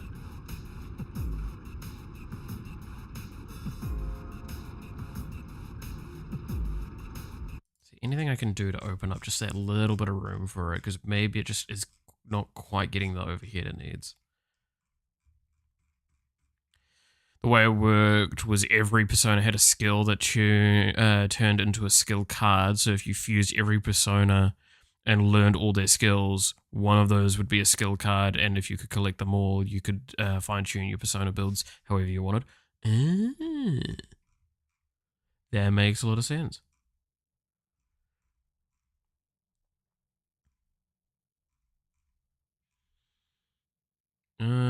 I mean, I could just kill this. That's not really going to improve anything. I could close this as well. That's not going to really improve anything.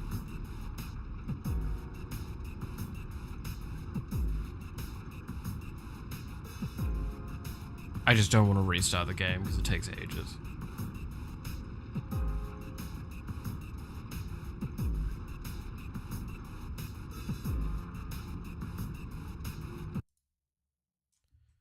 And then there's also the progress loss. I am being a little childish not letting it restart at this point, though. Oh, come on.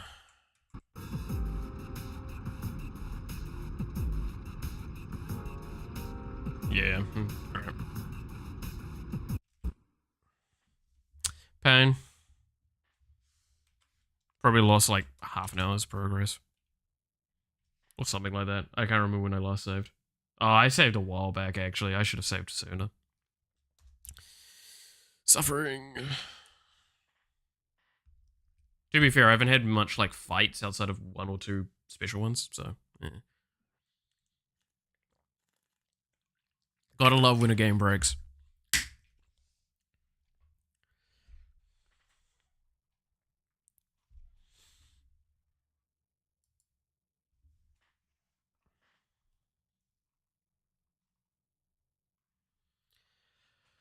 Oh, but yeah, it's like it's an interesting question of in a sense, like what would you do differently when you look at those old games and look at modernizing them? And I think it's Reload's an interesting answer to that, because it is taking an old game and redoing it to a more modern standard. But I do think one of the weaknesses it has is that it's still trying to pay homage to the original, when maybe that's potentially the wrong choice.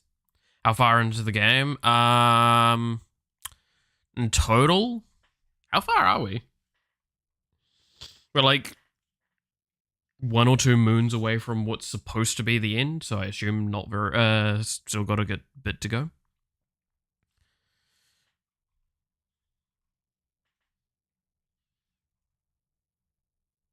I'm trying to think.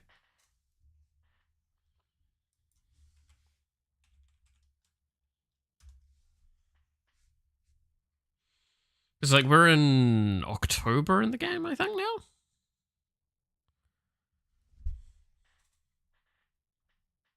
I mean, when the game boots up, we can have a look.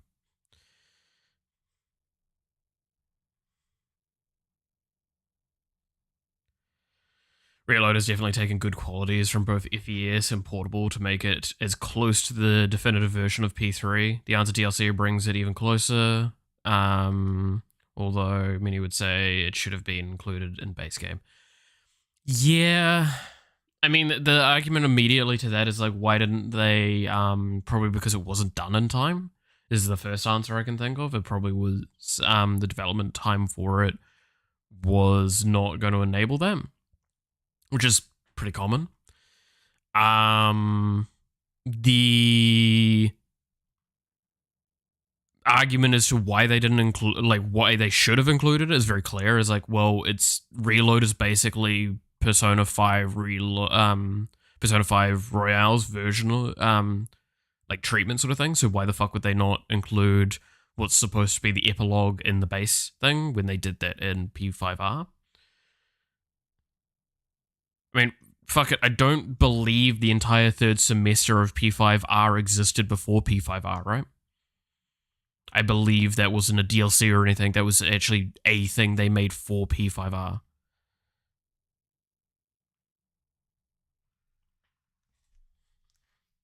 I missed the energy system from the original. I wouldn't know what the energy system from the original is, I'll admit.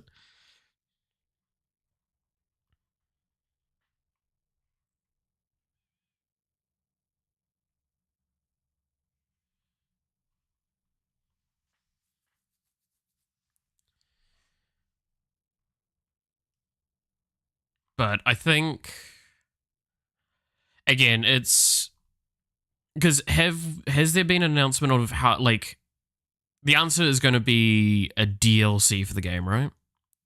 You get tired after a few battles? I can just see that being frustrating, I'll be honest. That is correct. Players who own P5 Vanilla could not upgrade to Royale via DLC upgrade. You had to buy the game all over and nothing carried over. Yes. And in a sense, though, keeping in mind, and I will openly say this, Royale was a remake. It just happened to be that they added stuff that was basically a DLC.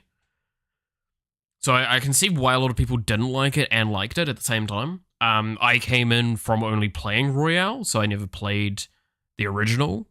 So I can't make the complaint personally because I only bought P5R. P3 original and FES had what was known as a fatigue system, and it was indicated by a smiley face on your face icon with HP plus SP. Yeah, I can't see that being a great mechanic, I'll be honest. I can see maybe like missing it, but just made it more immersive, plus higher level, became more energy heavy.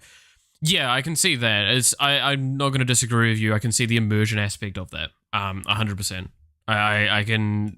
I'm not saying you're wrong in the slightest for missing it. I just do not see. I don't see it being a good mechanic overall. Because that's just adding more complexities in situations that probably don't need it.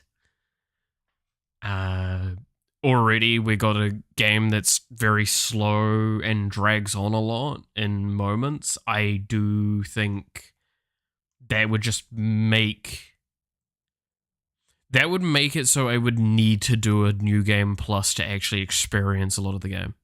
And it would make Tartarus even probably more tedious than it already is.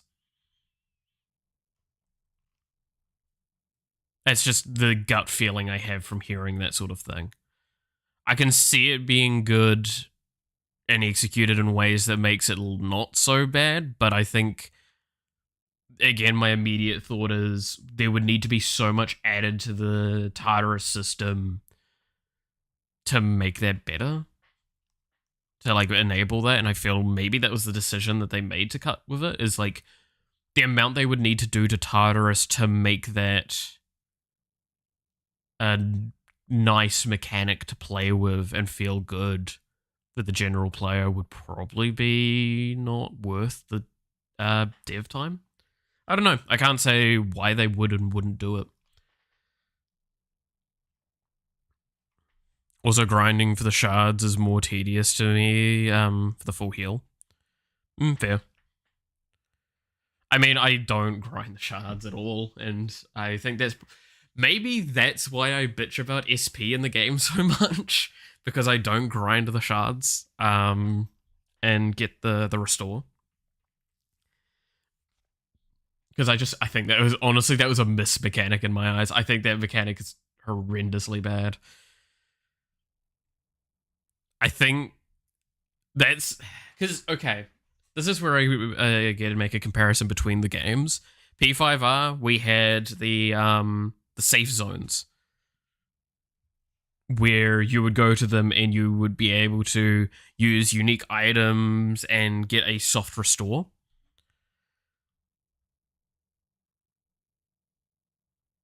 And I think that was a little bit better in my eyes. There's ways to maintain your SP levels without having to rely on Twilight Fragments or the clock. I mean, I do that, right? Is I almost all my key characters that use SP on a regular basis have Invigorate gear on them, which my complaint is how essential that feels. And then outside of that, also my MC and another character has Makoto also has SP drain abilities, which I have that there because when you do a really long run, it just feels really shitty.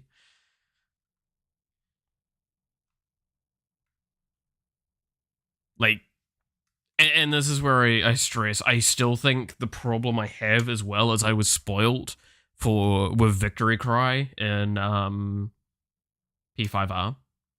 Because Victory Cry is just ALML, my MC one-shots everything in the first turn anyway, so it means that they spend their fucking SP and then they win. It's like, oh, I spent 40 SP to restore that 40 SP in full heal as well. Every turn. Or every fight. There's Invigorate, like you said, Spirit Drain, with Drain ability to double SP Siphon, Life Aid, recover 8% after every battle, Soul Chain, Soul Link, Shift Boost. Yeah. There's a lot of different ways, but I think maybe my complaint is the values are just a little too low in my eyes. I think that's my problem.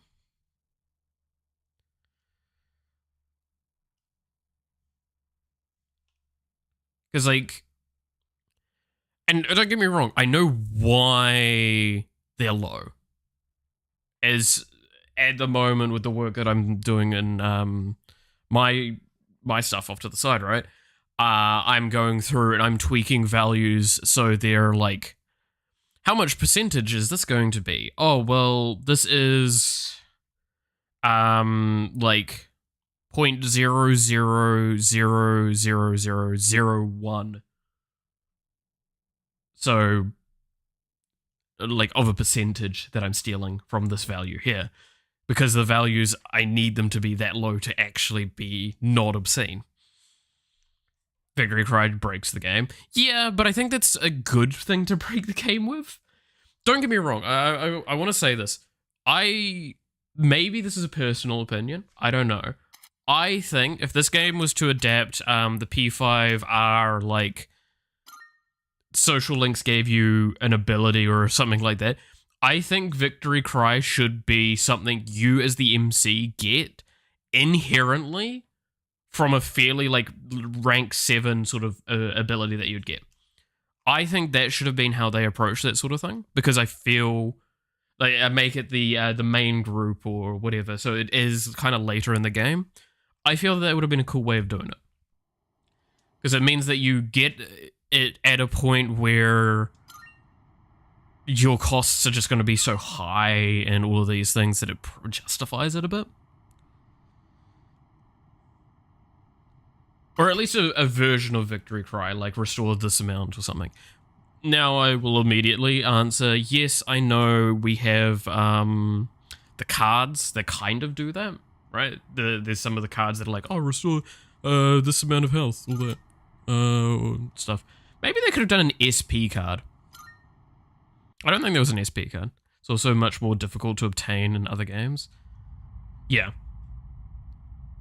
I feel like again, I want to say I'm just throwing shit out here. I'm not saying any of this would be the correct thing to do. This is just this idea crafting and theory thing and review of good and bad things. In P4G, the cup cards restored both HP and SP. See, that I think would have been really good. You could lower the overall values that they restore. So instead of, I think it's 50 and 100%, make it 25 and 50% and have them, like, rarely. That, I think, would have been a correct way of going. I think that would have really, really added a lot to reload and would make the runs feel a lot less problems. Golden also had an online thing where you DP what? I have no idea what that is.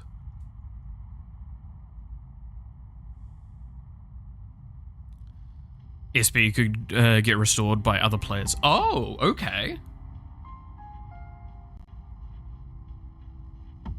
Cup cards are restored on percentage, so the higher the... Oh, so the rank of the card would determine kind of the percentage. That's cool. I like that. I actually really like that a lot. That's a cool way of doing it. I think that would have definitely been... No, I think that is definitely a massive improvement, and I feel like they should have actually taken that and put it into this. I don't understand why they have the thing for it, but just didn't use it, I guess. Again, that's one of those moments of, like, maybe they... How do you say it nicely? There's no way of saying this nicely. Maybe they paid too much homage to the original game that they didn't want to make that upgrade and add that sort of system in. Which then kind of makes it worse in a sense. I don't know. Again, I'm very much coming at this from a very weird angle, probably for the general Persona player, because I've only played Persona 5 Royale, and now as far as I've played in this, right? So I will openly agree, maybe my opinion is just wrong. And I'm not going to say you have a, I'm not going to say people don't have a good valid argument of like, oh, well, you didn't play the originals, all that. So yeah, but I played these, and I'm kind of speaking to these as they're in front of me. You're not tired? And I'm enjoying them. I really loved Persona 5 Royale. I think it's one of my favorite games that I've ever really played. If we look at the channel, I think it's right up the top of like top 5 games I've played. Shuffle Time was originally a literal shuffle. You'd see what cards you could get, but then they'd turn face down and start moving all over the screen, and you'd, oh god. Oh, no, that's a horrendous system. No, you can't add that. That's actually really bad. What? No. Every person's opinion is valid in my eyes. I mean, that's a good way of approaching it, right? Like, everyone has their own opinion. That's cool. If it's, as long as they're not... Okay, can I just... I feel bad that I'm about to make this argument, but I'm just going to say this.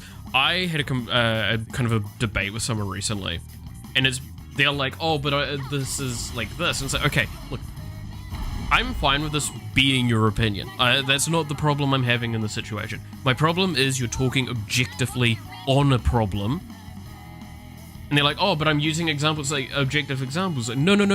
The problem is you're using objective examples on a subjective topic, and then selling it as an objective topic. That is my problem. Please, I'm completely fine with this being your opinion. Because this was discussing For Honor on PC using a mouse. I've never played For Honor with a mouse. I can't speak to this. But he was basically saying that the mechanic of the game was needlessly complex. The word needlessly was what he used. I did not like that word being used in it. Why? Because the mechanic was one of the big selling points and designs for Honor. And I think it's a cool way. It's cool to not like that. I'm not going to say you're not wrong for that. And I'm cool with you saying I don't like it because I found it way too complex for the situation. What I heard as well, though, was that it was just a bad port to using the mouse, and it just made it an inferior game for it. And that's what I was like, so this is what I'm hearing. It's like, no, but it's needlessly complex. It's like, no, it's not. It's a bad port, and it's on a complex, complex system. That is the design of the game. The game is more similarly exampled to a beat-em-up side-scroller fighter than it is like a third-person action game. And that was always the point. That's why it's like, oh, well, why couldn't you just make more of the controls like hold down for heavy Lego? And it's like, because it wouldn't work the way it's done. It has a lot more readability that needs to exist for it to work. Something else that could happen in Shuffle Time is drawing a cursed card. What did the cursed cards have? They had to be bad, right? There's no way that you tell me there's a cursed card, there's no way that's going to be a pleasant experience. Like, surely that was probably one of the worst fucking things, and there's a good reason it didn't come back. It's like, ALML, you want to get punished for playing the game and just getting fucked over for no good reason? That's what I hear from hearing curse cards. Not saying that is the case, just saying that that's how it feels when I hear that stuff. But yeah, no, so I do apologize for that little side rant, but that was like a complaint I had with someone recently, and I was just like, you got a curse card in Shuffle Time back in P3 Fizz that summoned the Reaper?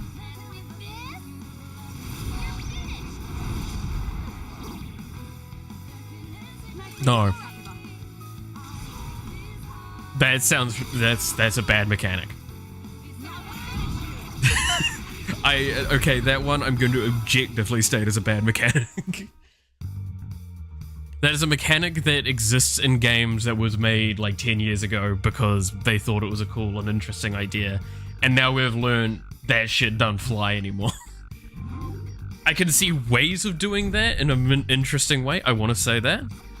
But I'm gonna tell you now, there is no way that like just that as is a good system.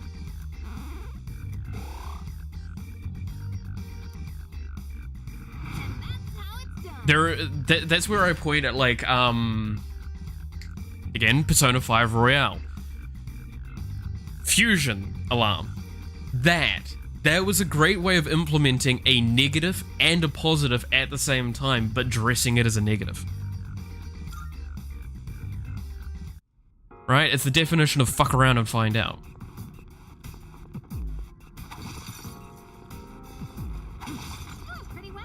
So, I guess, how would I describe? If you gave me this game and told me to design the card shuffle thing, how my response would be, and like have curses in, is to only give you 2 or so cards that you could look at a time, and then you could re-roll them, and you could re-roll into a curse card if you, and the longer you kept re-rolling for, the more likely you had a curse card. And if you hit a curse card, you're fucked. You cannot re-roll anymore, you have to accept the card. That is an interesting way. Then having it so it's not the Reaper getting summoned, but an elite fight. Then you could make it if so many curse cards occur, you can get a thing. Then get a Reaper, I don't know.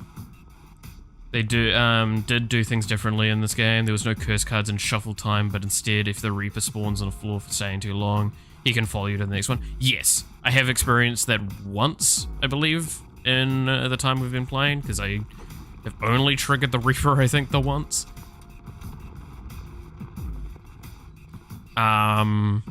Which mixed feelings on that one. Alright. I still think the Reaper is a very... There's a very questionable mechanic construct around that. I think it's cool to have, and I think there's the right ways to do it. I am not saying that it's poorly implemented in any way. Again, I want to stress this. Have you run into dark floors? Yes, I have run into dark floors. I've run into, I believe, probably the majority of the like unique floor designs, or like the unique modifiers at this stage. I think the dark floors were cool, but they also are kind of really easy to answer. Not much of a reward for what they offer, I'll be honest. But yeah, I do think that instead of like summoning the Reaper to your floor with the curse card, they could have done like an elite fight, so it meant that if you hit it, you're like, well, at least I get the bonus EXP, right? Like a bonus EXP and a bonus reward. Which is why, what's it called? It's why the Reaper was kind of cool in P5R, right? I liked that. The Reaper acts as a mechanism to discourage staying on the floor for too long. It can be beaten, but it's hard. Dark floor is a high risk, high reward. Great for farming Twilight Fragments, but the Reaper shows up after 30 seconds. Yeah. Right, like, it's... Blessing and Curse. I like the Dark floor. I think that's a great example of Blessing Curse concept, where you give a cool buff and a reward, and it's opt-in. Again, we want to kind of stress this, it's opt-in available, but it does have its drawbacks, and that, like, cool, right? You should make, it's cool to have, it's fine to have a mechanic that's a shadow mechanic. I call them, again, referring to TFT with that, as the shadow items. But, like, shadow mechanics are okay to have if they're opt-in, but not in excess and not and the reward needs to not conflict with the benefit. But most of the time you want to avoid that because a player doesn't like seeing a negative.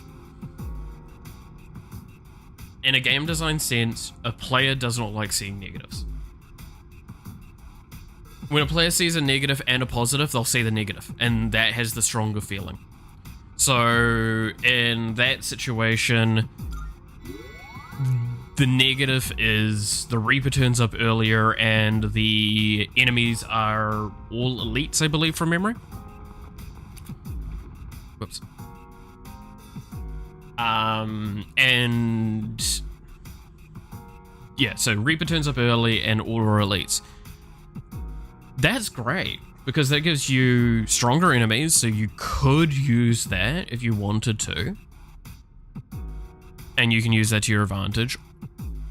Or that's a bad thing. Cool, so we've got a nice thing there, a risk-reward situation. Enemies on dark floors can be elites, regular, or all... Okay, cool. Yeah, so there was the... I just remembered the one that I last interacted with or whatever was all elites. And I think that was a cool way of doing that.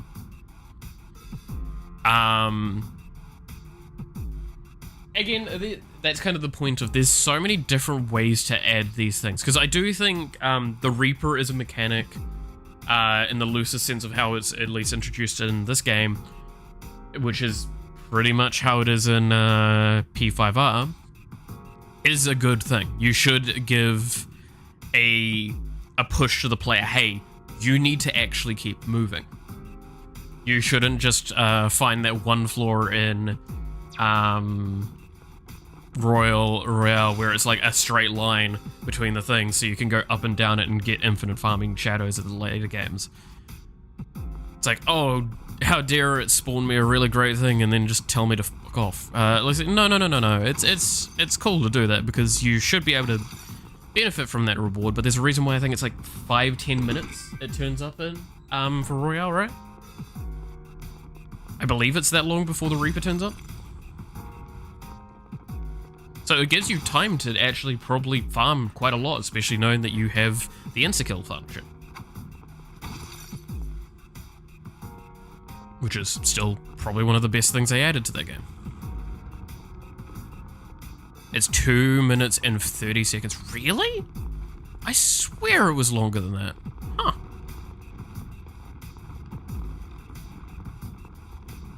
Shows what I fucking remember.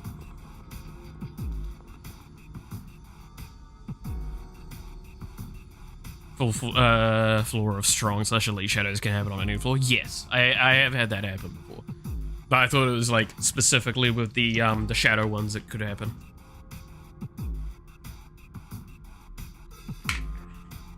Time and spend in battle. That's possibly why then. Because I think it's like the menus, time in menu and time in battle doesn't count towards it. So therefore the it may feel a lot longer because you're dealing with all the pop-ups constantly. Even if you're running over your enemies, it's like you see the pop-ups, you get all of them, and it's like, yeah. And that takes like fucking 10-20 seconds sometimes to click through all of that shit. Especially on my computer that fucking lags when I'm streaming. So I guess, yeah, that's probably why it felt like fucking so long. But again, one of the things I absolutely loved in P5R was how you can also hear it's the chains. Yes, I do remember that. But like one of the things I liked in P5R was that it got to a point where I'm like, ha ha ha, Lamau, I'm level fucking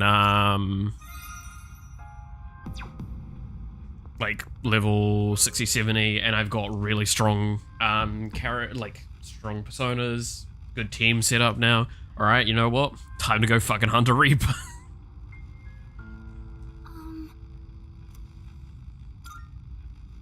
And it just becomes the situation of, hey, you remember how you were like a special floor boss?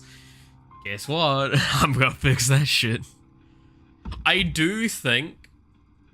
Okay. take what you will from this. I do think that the implementation of the Reaper could have been improved by adding a system kind of like what is it? So if fucking Vampire Survivors had, where like if you have a specific thing or if you kill a certain amount of Reapers, there's another unique Reaper that turns up and you cannot stop that one. That would have been fucking hysterical. Because imagine you're just like going through, you're farming Reapers, you fight 5 of them in a row, and it's like, haha, I'm OP as fuck, this is going well for me, and then you just get another Reaper that's bigger and a different color, and it's like, oh, I'm gonna fight you again anyway, and it just fucking insta-kills you. Give me that shit, that sounds fucking fun. I think that's a great way of doing that. They made him a lot stronger in this game compared to FES and Portable. He was never able to follow you up floors. Originally he had 4,000, blah blah blah, but in this game here, yeah, okay. Oh, so way more health, yeah. And the follow-up, yeah, we talked about that earlier.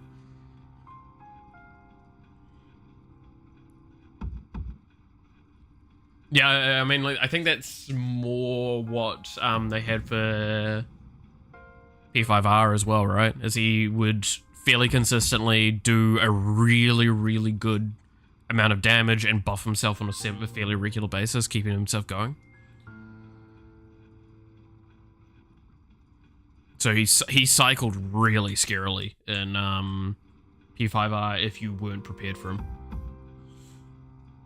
But again, he was fairly easily killable because he was quite linear, and if you had, because he was all like bless and curse damage as well from memory, so he was pretty easy later stages to just abuse with systems that, I mean, like, I don't know if anyone else did this, but I pretty much permanently had equipped the what's it called? The badge that gave you like immunity to Blitz Curse. He couldn't buff himself with Heat Razor or debilitate you. He could charge and concentrate, but that was the extent of it. I thought he could use Heat Razor. I know you could use charge and concentrate, but I thought he could also use Heat Razor.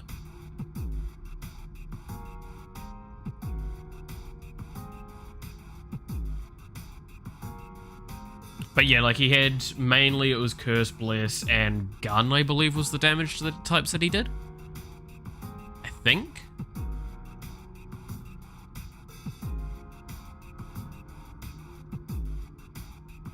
Oh no, he also had the fight, like the in-game radiation attack as well, didn't he?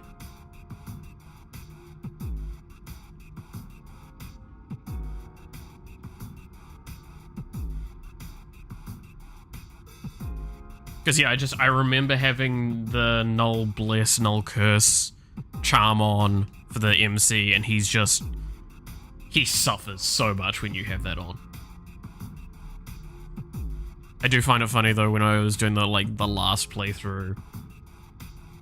Reaper has every type of element magic plus severe almighty. Okay. I guess he just typically cycles Bless and Curse, is what I found. Maybe I got always quite lucky with it. Because I remember him having some nasty gun attacks as well.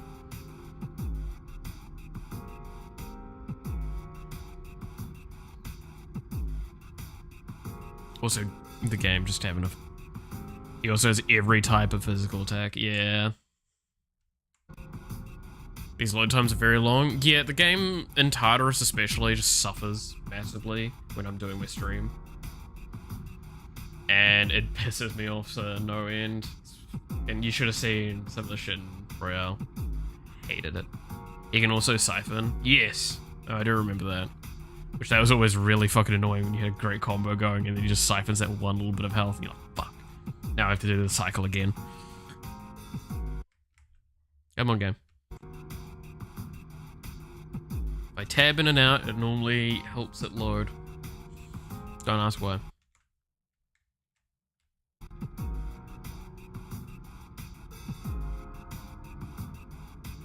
It's very specific things as well, I want to stress, that cause the game to lag for me.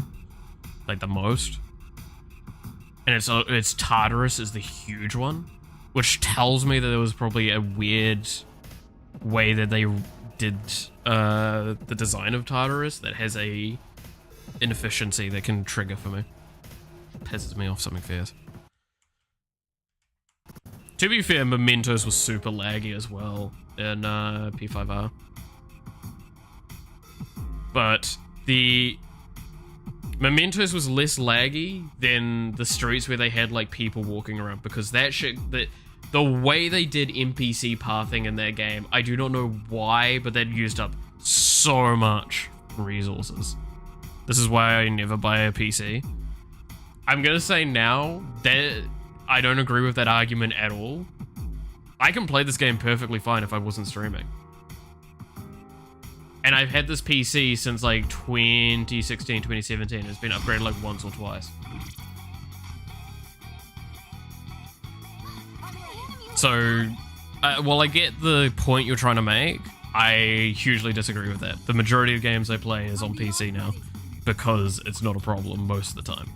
If I didn't stream, have no issues. Same, I tested this with Persona 5 as well. Like, I can literally watch YouTube and play those games and still have overhead on my computer. But if I'm streaming, fuck no, because the stream takes like 40 to 60% of my CPU. Which is why I've said before, if I can get a second PC or a laptop, or upgrade this PC, which... but second PC or a laptop to offshoot streaming to, holy shit, you have no idea how much like more games I can play. Literally playing off the same computer that I would be normally. I mean, it doesn't matter what I do here, right? I just fucking hit it. Because I need to hit it with wind anyway. Nicely done, Takeba.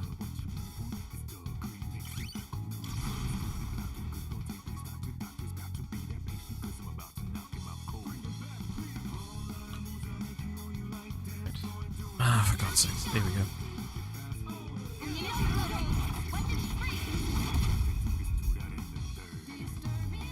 But yeah, a lot of people do make the argument of PC being really expensive, but I'm going to be honest, so in New Zealand, again, I'm going to use New Zealand currency for this, so short answer is, if you want a comparison, USD is 1.5 to $1, I believe. So kind of just like 50-60% of what I'm saying is 50-60% of the number is probably what it is in US, and then you deteriorate from there, like figure it out. That's the short answer.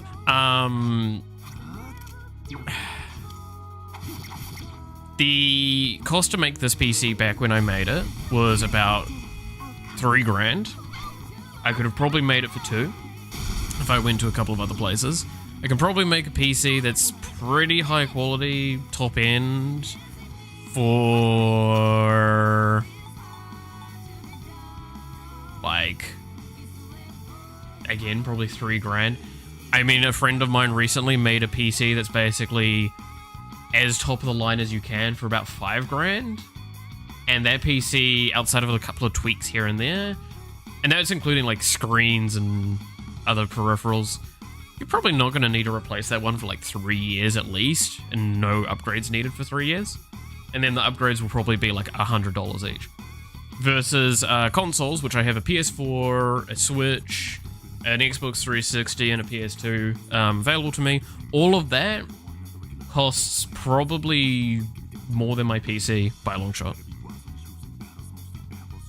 All you get on PC versus console is a few extra What?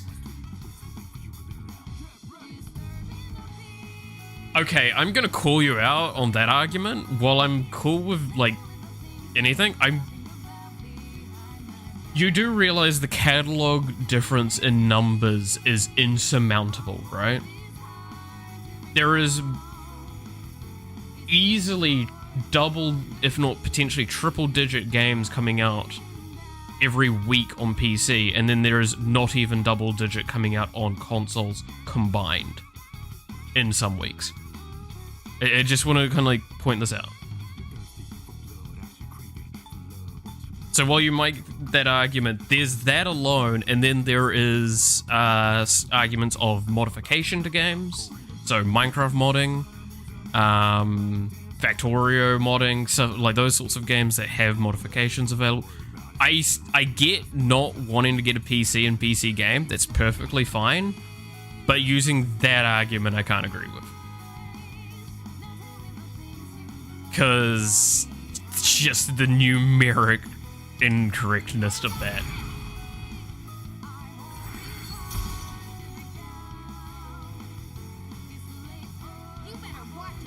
Just that threw me through a fucking loop, sorry. There's a reason why it's like the PlayStation has no games joke exists. It's, well, they get like probably 2 or 3 games a week. Pretty effectively. They get 2 or 3 games a week. Steam gets that every few hours. And Steam's not the only platform that has games. On top of that, 90% of games that go on console go on PC. It's not such a big deal. I would disagree. There is a lot of games that have a lot more staying power and interest because of modifying them. Minecraft is one of them. There is so much more you can do with it than you could had you not. Go on. Again, I'm not here to tell you you have to get a thing. Not worth spending $3K for just that. Okay, again, if I was in the US, I could probably make a top-end, a decent PC for about 1.5K.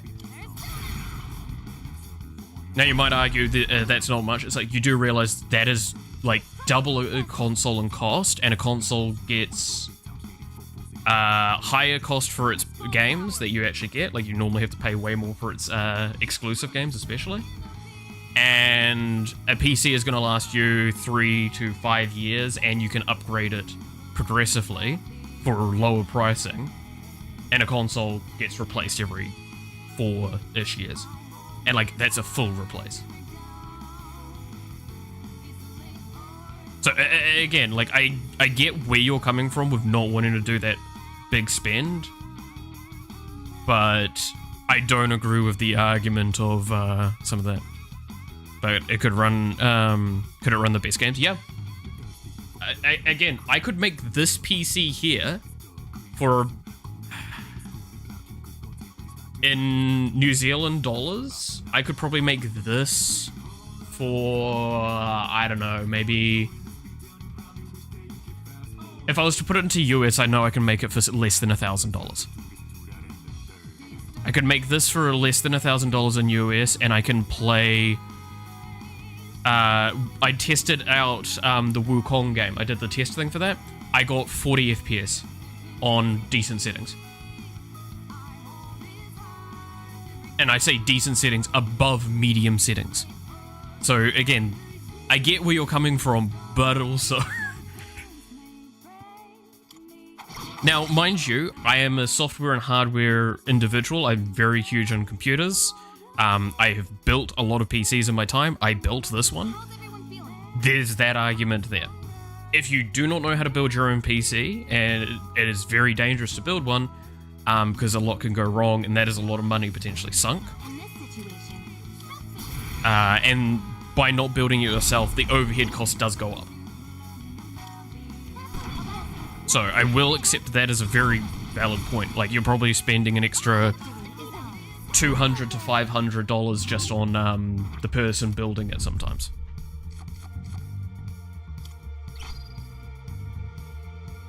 But I will say very clearly that, yeah, there's...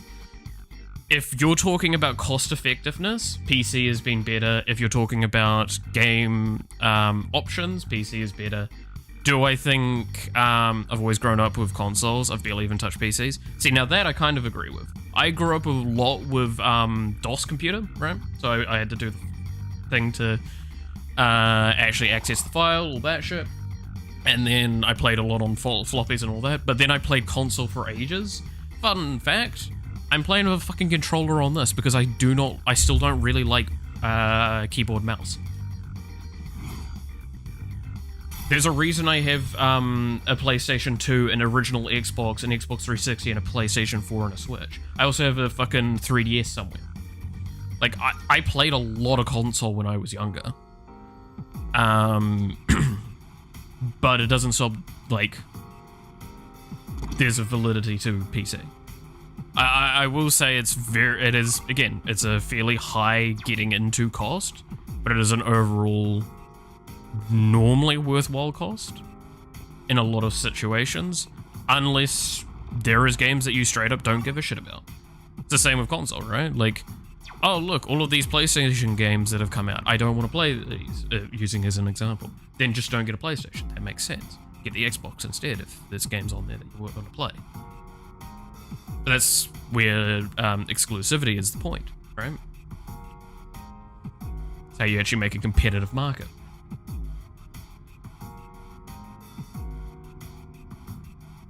But yeah, no, I mean, most console games are on PC. There's only a few that aren't, and most of those are Sony's.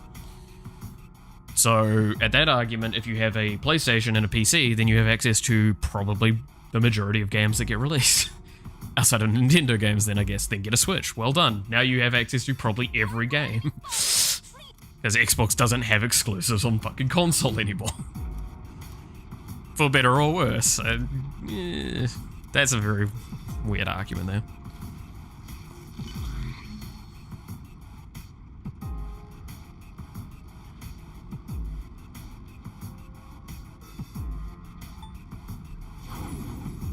But no, I want to stress, I feel like I've been a little mean with some of this conversation. I want to stress, it is most Sony games come to PC nowadays. Yes, I do agree with that. It's just the fact is they're still the console that has arguably some of the least games coming to PC outside of Nintendo, and Nintendo's always going to be that way. I never expect Nintendo to change their ways. For a variety of reasons. Being a Japanese-based company is probably one of the main ones. Now, you could make an argument, isn't Sony? Sony has not been... Sony's been owned by the West for the majority of its time in the last, 20 years. Nintendo is still fairly Japanese-orientated in its origin of management, but... which is why it actually doesn't care about a lot of specific things that are very Western. Just thing. Xbox is a literal waste of money, sadly. That I 100% agree with. I have not seen Xbox since 360 be worth it in any way. Because 90% of the time, you're just paying for a media center and a shitty PC. Unless you're on Game Pass. Guess how I'm playing this? I'm playing this via Game Pass. I don't own this game. Get a PC instead of an Xbox. If you want to play Xbox games, get a PC instead of an Xbox. You're just going to like it way better. I will say that very, very sternly, because that is just the case.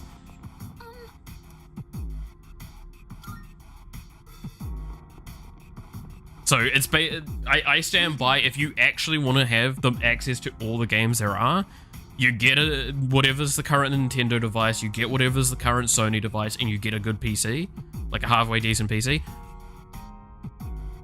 I believe the DLC is coming to Game Pass? Yes. No, I mean, again, I literally pay for Game Pass so I don't have to buy this game. Do you have any idea how many games I have access to doing that? It's great. It makes it worth it for me because I don't have to keep paying for new games, and it means I can play more games than I would have normally. It's how I've played the Yakuza series. I'm at full power. I believe these were Ice Week, right? When we played through earlier, and actually got fucking destroyed by the loading issues. And yeah, no, I do agree though, again, going back to the original argument, there's a point to make. Oh, but like your games, I have a very laggy game. Again, if I wasn't streaming, I can fucking play Cyberpunk pretty easily on good and high settings. What should I do? It's not hard to make a PC that is good enough quality and plays things. I'm just running a lot of overhead that fucks that up. I have to do this.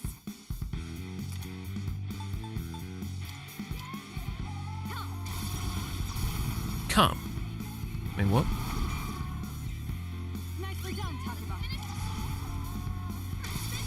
I mean, fuck, I've actually proven in the past when I played Spider-Man on my PS4 that that's still a laggy experience, and that's just purely because my PC struggles with streaming. If it wasn't for my PC struggling with streaming, I would be able to play so many f***ing games. Or, well, no, correction. Yeah, the amount of games I play on stream is dictated by the ability of my computer to play the game and stream. That's why we didn't finish Yakuza Like a Dragon. We played one stream of it and we saw how bad it was, that no matter how much I optimized for, I couldn't do it. But can I play that game without? Oh, fuck yes. I've tested it. It loads like a fucking dream when I'm not running my stream. Uses like 80% of my PC at most, when it was like at its most intense points. It's great. You're streaming on 2 platforms, correct? That could cause it. No! That's the fun part. That doesn't actually change my overhead. I'm streaming on 2 platforms, but that doesn't change anything for me. If you want a short explanation, there's a website called Restream. I stream to Restream, and Restream then takes that stream and pushes it to my YouTube and my Twitch at the same time. So that is why that doesn't actually matter. I stream at 1080 60 FPS though, which I think comes out at 1080 between 30 and such. But I'm actually streaming at a really high quality. That is more likely to cause performance issues than streaming on multiple platforms. Again, I could lower the stream quality and then it would be fine. I could lower it by a lot and that would be it. Shows how much I know. No, that's fine. Again, like that's one of those, I did a lot of research and you find out that stuff. I can stream from the same thing as well, but it would be, I could stream from the program I'm streaming from and it would be fine, but it's, I would say this is specialist knowledge you're asking about, so it's actually pretty normal to not know this. So do not be concerned at all.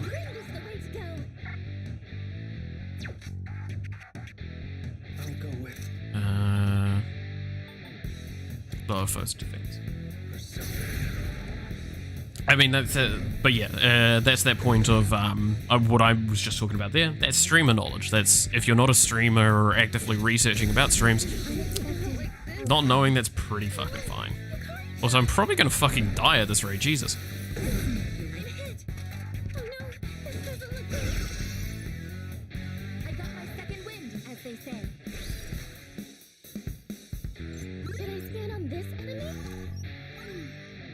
Because it was slash, they're not good with... No, it's been gun. Okay, or pairs.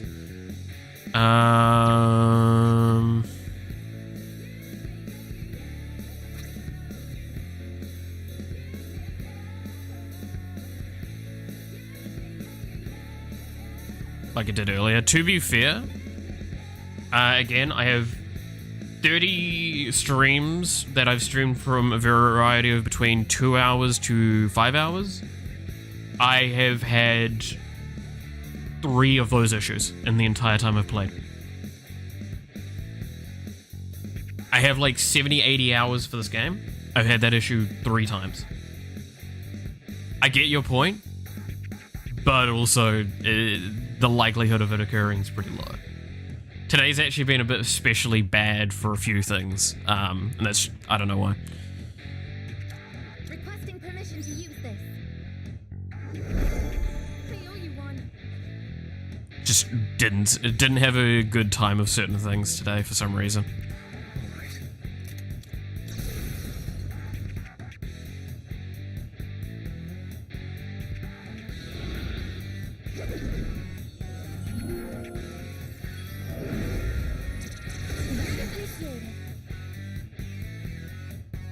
And I'm not going to play around with some of those settings all that often, I'll admit, because what it changes is actually quite minuscule in the grand scheme of what gets better and worse when I do tweak those settings. And then what was it?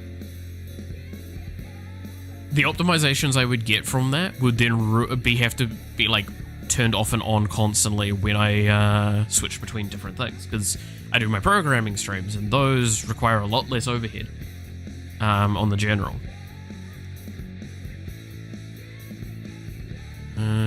What do I want to do here? I mean, I could just hit them with some eyes, get a chance for freeze.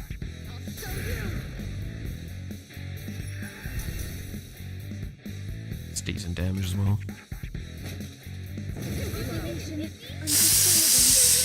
Okay, that was scary. I think I actually hit both of them with this and then not do the all-out attack. And do the heal instead so I can get the +1. Exceptional strike. Alright. I have to do this. Because then I can, yeah, do a heal from this. And then we can use her, like, 3G, probably? Is her 3G full? Nearly. One more heal and it'll probably be there. God fucking damn it. Thanks, I guess.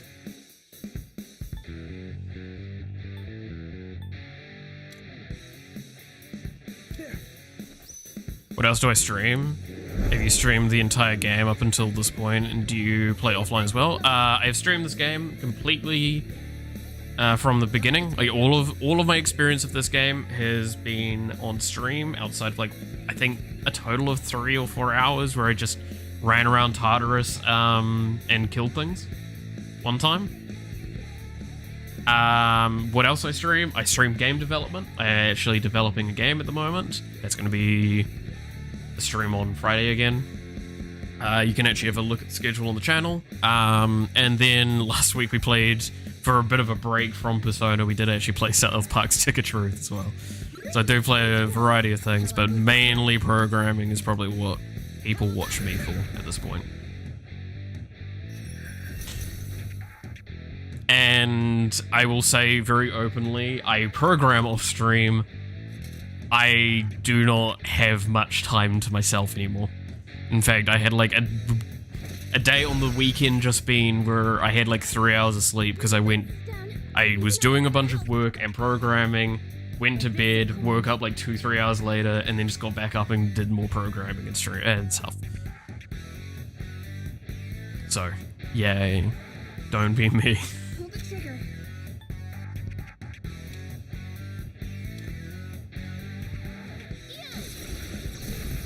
But no, it's why I'm pretty particular about wanting to play most games on stream nowadays, because I found it is a much better way of keeping track of info for me. I mean, that's why I love streaming my programming as well, because it means if I fuck something up, I can easily backtrack and see where I screwed up. I've done that twice now. I had to revert code based on what I did on stream. Definitely more productive than I am. I'll say that's a blessing and a curse. It sounds really cool and going like, oh yeah, that's getting way more better. Like, yeah, but I also like, I don't have any job at the moment. I don't have anything else other than this stuff, and I spend easily 14 hours a day on things, primarily programming. Productivity, great. Sanity, low. Like, I maybe have an hour walk that I have, and then like 30 minutes I play Star Rail for before I stream. That's basically what my day looks like. It's 30, like, wake up, I do some stuff, I play Star Rail for 30 minutes today, I did then like another hour of programming and art, play this, I'll play this for like another hour or something like that, and then just fucking, I'm gonna get back to programming and art again after this, do that till like 5 do that for like, what, say 6-7 hours, and then I will go to bed. I'm out of a job as well. I do nothing all day. Well, I mean, there's a thing. That's motivational issue. I would recommend, personally, if you want some cool help with that, there's the Healthy Gamer GG is a YouTube channel run by an actual therapist that talks a lot about issues that can be helpful. With your expertise in programming, maybe you could offer consulting services. I'd fucking love to. I do believe I have useful opinions and topics that can help the majority of people when it comes to game development and stuff. But fun fact, I'm actually trained to be a teacher. I have a degree in education. I'm actually really set up to be a teacher, and here I am sitting playing video games and programming, streaming. And if you wonder why, it's because I would prefer to do that, because as a teacher, you are limited in what you can talk about. You've got very locked in set topics that you can work with. You have to teach to a curriculum, after all. By streaming, I don't have a curriculum. I have requirements of the platforms, sure, so I can't say certain words that are fine over here in New Zealand to say, because America gets huffy. But it's kind of, yeah, that's how I see it. It's like, I kind of am taking this opportunity to do education, but at a different angle. That's why I like doing the programming, because people can ask questions while I'm doing programming and go, hey, why does this work? Or why would you do this? It's like, well, this is why. That's why, and today I've talked so much about, like, this is why this might be the case, this is why I think of this, and yada, yada, yada. So I'm speaking from that perspective of, not that I 100% know what the fuck I'm talking about, but at least I can offer transitive advice and concepts and play around with them. I'm someone that has worked in business as well quite a bit, and I was an ideas guy for a lot. As I would be brought in for some, I guess, consulting in that case. Yeah, that is probably what it's called. I was brought into an office and was told, hey, we want this idea, how would we make this happen? I did project facilitation as well for a while. That was fun. Basically, someone goes like, hey, I want to get this project done, how would I do it? And I fucking work them through the process, and they, I helped with connections, I helped with funding, I helped with all that stuff. That's why I know, like, I do not handle YouTube streaming and all that stuff correctly at the moment. I am woefully inadequate with what I should be doing. I know that. I 100% know that.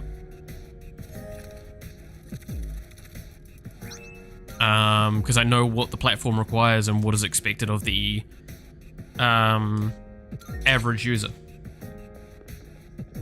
What the average user wants to see and all that stuff as well. That's why I did do YouTube Shorts pretty heavily, but I've taken a break from doing that for the last couple of months, because it just was really running me down. I should really get back to it, because I still have like a video to edit from like fucking 3-4 months back, I feel, at this point. That is pretty outdated, but I should finish it.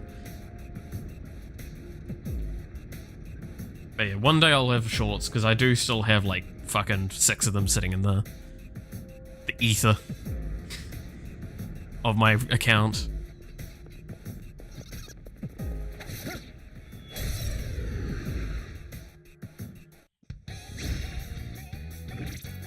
They just literally need to be turned from private to public. That's literally it.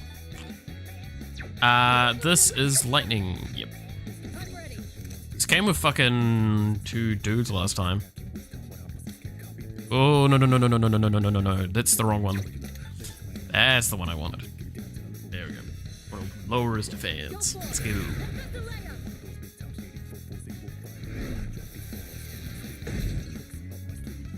But I will say, as well, at the end of the day, a consultant isn't what probably is wanted. Okay. Do you have any idea how common it is for someone to go, and I mean this with the most like love and respect for people. How many people will go like, oh, I have this really cool idea for a game. Can you make it for me? And it's like, okay. It's like, yeah, but I don't have the money yet. I'll pay you when it's made. It's like, no. Or it's like, oh, I know this will work. It's like, no. No. If you're so caught up on that kind of concepting, you're probably not going to succeed. If it is your first game as well, no. Nah. Not saying you can't be successful. It's that you aren't successful yet, so I have no proof. I have worked for a few people that have designed games and stuff in the past, or some production companies, so I just did a little bit of stuff to the side. And that's great. But then, like, I get more experience and I get more stuff I can pad a portfolio with, which is the main stuff. Hey, that's a good one. Wind boost, don't really care. But yeah, I mean, who wouldn't want to do a consulting job, right? It's like, hire me at like fucking 20 New Zealand dollars an hour. Actually, you can't, because that's legally too low. 25 New Zealand dollars an hour. So that's like fucking 17 US dollars. Right? Pay me that and have me for like a week, and I will work through you and make a game with you and design some stuff and give you the foundations, help you do the GDD and the TTD. Oh, the TDD, sorry. Sure, I'm down for that, but there's no one that's going to do that. Especially when I haven't even released my first game yet. If I release like 3 games, then maybe I could potentially make bank on that. Till then, yeah, the streams, and I do it for free. And I tell everyone that I can to make games because it's fun, and now is the best time to do it because there's so many resources out there. It makes it so possible. Let's stay focused. All you need is to believe in yourself. I'm not even kidding. Like, genuinely, as long as you don't go in with the expectations you're going to make a AAA game first time, you'll be fine. I'd like to learn Japanese one day too. I mean, Duolingo. I learned Japanese. I've gone to Japan as well for 2 weeks, like back in 2017, 2018. It's great. But no, 100%. It's difficult for me. What's your native language? If you don't mind me asking RPG Mania. Oh, Manic. Sorry, Manic. Didn't see the C there for a second. Is your native English?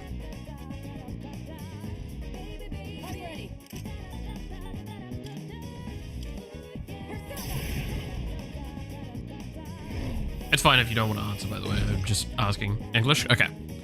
And did you ever learn an additional language at any point during school age, sort of thing? So, saying like, best case scenario, 6 or 7, otherwise, anything. And it could be any language, by the way. It doesn't matter, even if it's fucking French or German or something like that, which have similar structures.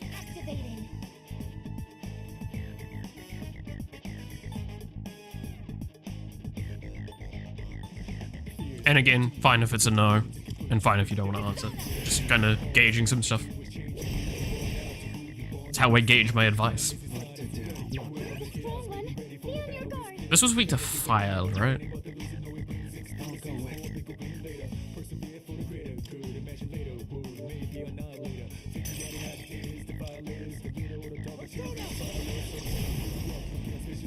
Because to give you a bit of a...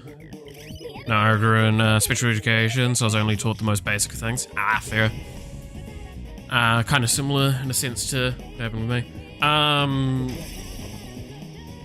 Simply put, Duolingo is actually a fairly good way of doing it now. It's gonna be hard, but that's kind of the point, right? It's like, To explain it best, learning a second language is never easy. Why people may make it seem easy is because they're either born in a situation with bilingualism, and if before the age of 7 you have learned a second language, learning additional languages is fucking easy. But learning that first language is, well, learning the first 2 languages is actually quite hard because you're learning multiple concepts at the same time. But it develops a lot easier and better. The earlier you learn a second language, the better you are at finding other languages. I learned a little bit of Tereo and a little bit of French when I was younger, but like fuck all. I learned how to basically get someone's phone number, was the extent we learned. So, not great. Yeah, it's those two. Okay. It's never too late to learn something, as well as the earlier you get started, the better. I would recommend Duolingo, just do like 1 lesson a day. That's all I do at the moment. But that's also because I do have some foundational concepts with it. I mean, boku no namae wa Meredith desu. It's very generic, very easy, but I can do probably more. I mean, fuck, is it, korera wa watashi akai kasa desu. Right? Which, if you know Japanese, you'll know that I still stumbled that one. But my listening comprehension is what's good. It's something that it's progressive. It's not something you're going to learn in one day. It's something you put an effort to learn a little bit for like 3 weeks, get a good habit going, and then just maintain that habit. That's how you learn an additional language. And I know that it's not great because we're in an era where like immediate gratification is what people want.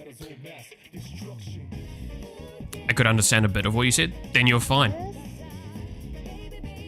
If you could understand a little bit of what I said, you're fine. Fuck it, I'm gonna be honest, if you watch anime, you'll do pretty well.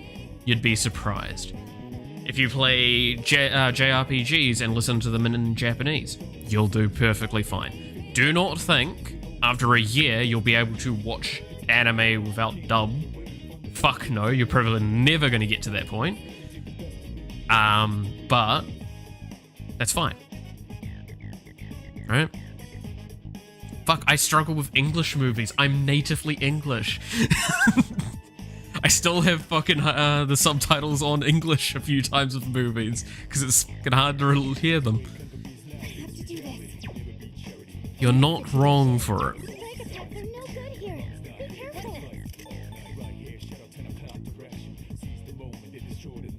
So yeah, that's my recommendation. If you are interested in learning Japanese, you seem like you're already on the right track with it all, doing pretty well.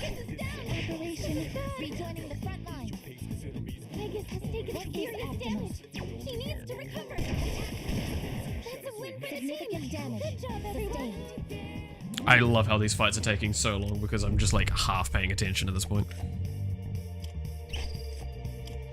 I wouldn't say I know nothing in Japanese, but learning it fluently seems like an impossible task because I can't concentrate for very long at a time. Maybe by the time I'm 60, I'll be fluent. I mean, okay. Here's the thing, right? Do you have an environment where Japanese is used? Like at home, at a workplace, in a group of friends, anything like that?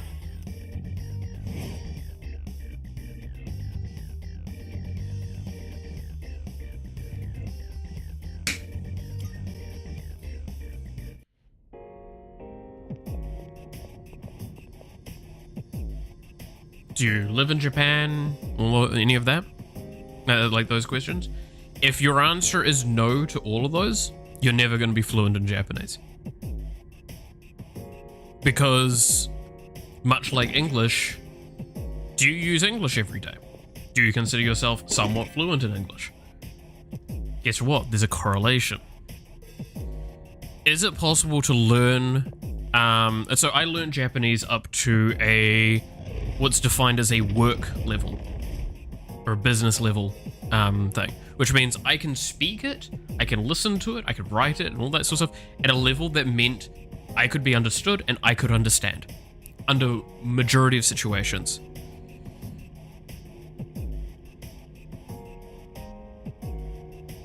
But I could never get better than that. Why? Because I didn't have a situation where I was practicing on using Japanese on a day-to-day basis.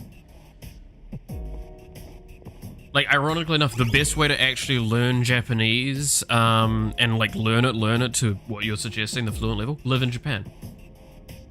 Goodbye to your English though in the process. Talking with him and asking for advice is difficult because of time zones. Yeah, I mean, like that's the thing, right? But I also use an example given to me by a guy that I actually know that's bilingual with German and English. Is, do you know? So he talked about this recently. He mentioned that the first language you speak with someone in is pretty much the language you will always speak with them in. If I spoke with a person in te reo, I would always use te reo with them because it would never feel comfortable to use a different language. It's the same in that case. If you have a friend and you've spoken in a language that's not Japanese originally, then it's actually going to probably be quite hard to transition that. Not saying it's impossible, but it's definitely going to feel very uncomfortable for a long time. But also, yeah, no, I mean, again, I used to be really good with German. I'm not good with German anymore. I've not had any practice for it in probably a decade. Ooh, there's a treasure. My friend actually actively, I believe, is learning it, so he's probably significantly better, even though he might be behind me in general competency, and there's certain languages, words and stuff I know that he probably doesn't, but doesn't mean that I can speak it very well anymore. I probably have super broken German if I tried to speak. As far as I know. I mean, the main thing I can still ensure that I keep testing is Sprache zu Deutsch, right? Like, I make sure I always have that available to me. And the deviations on that I would need. I also grew up in an environment where Dankeschön was what you said. You didn't say thank you, you said Dankeschön. So I have that going for me in German. In fact, it's really uncomfortable for me to say thank you because I feel like I have to put the effort in. That's because while my parent was not exactly the most pleasant individual at the best of times, I will appreciate the fact that, yeah, no, I mean, I do know how to speak German, at least decently, because they studied German when I was younger, and because of that, they was actively learning it, so they had it in their brain, and they'd use it from time to time.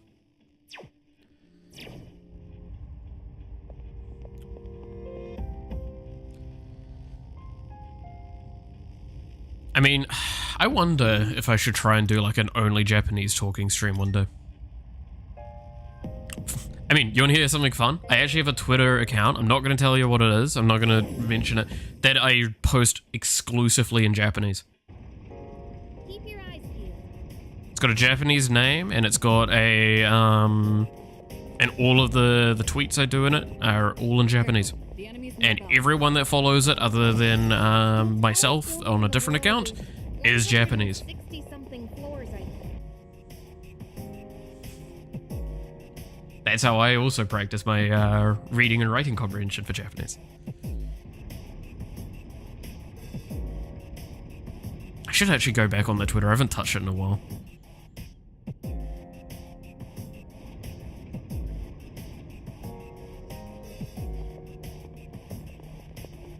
Me barely ever going and fucking using my goddamn accounts, I swear. Also, I love how I went down to the ground floor I was supposed to save. That's what I was actually intending to do there. Didn't do it. Go me. It's fine. I noticed you're making a VTuber game. I love watching the clips for them, but I can't stick around to watch the entire streams. perfectly fine.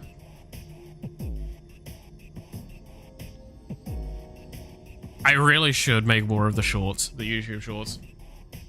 I mean, we still have probably, I think it's like 40 something shorts I can make at the moment. And I haven't been like writing down new shorts for a long time because I want to set up thing on Twitch to make them easier. But I would definitely say those streams I also use as a way of trying to convince people to make games. No matter what, you're gonna get me talking on this, but it's like genuinely now is the time to make video games. It's the new creative thing to do. That like everyone can do it, and it's completely feasible to do. Not quit your job and expect to be a millionaire, kind of feasible, but as a hobby that can potentially lead into a successful job, do it. Just don't quit your day job to be a game developer. I may seem like I'm technically doing that, because I mentioned earlier that I'm not working at the moment. I am doing one. I'm doing a little bit of commission work here and there. And two, I'm taking a break from study at the moment because I was in the middle of a software engineering degree and I needed a break because of shit that happened in my real life last year. And I'm allowed to do that because the country I have has a beneficiary system. And I'm kind of using it at the moment. To take my break and also see if I can sort out what I'm going to do next. That's why I can commit as much to streaming and game development as I am. But dear God, you have no idea how fucking difficult it is sometimes with that shit.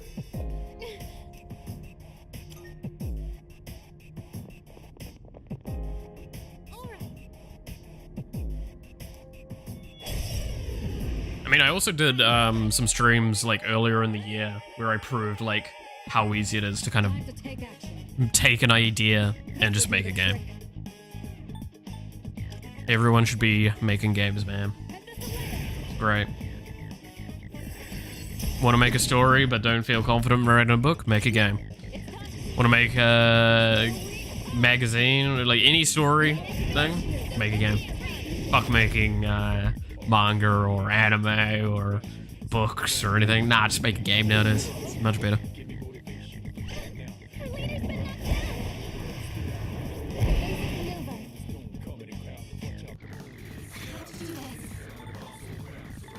So ice is the week for this one.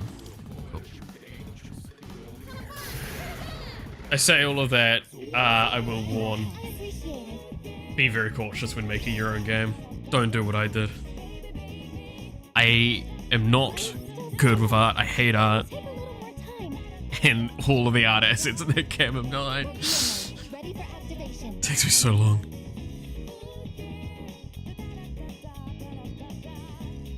Usually VTuber games look pretty great. Like that HoloLive Vampire Survivors game looks better than the game it's based on. I mean, yes and no. I mean, so Vampire Survivors, so again, I'm kind of basing mine off Vampire Survivors, Soulstone Survivors as well. You're talking about HoloCure, which also is a little bit of inspiration, but off to the side.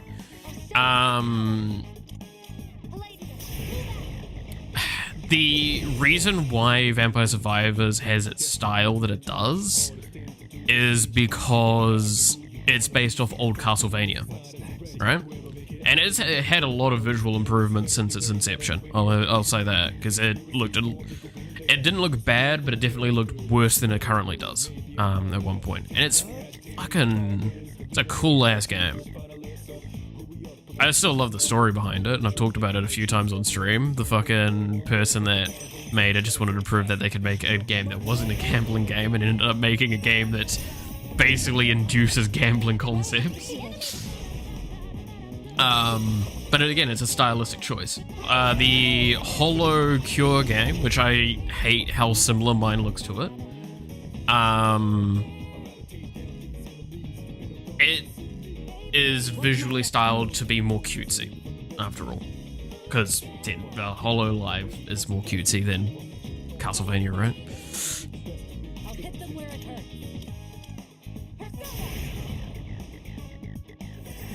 And as someone that didn't really play the original Castlevania games, Great work as always, Kirito-senpai. there's a point there to go like, well, it's really not my visual style, but I still enjoy it.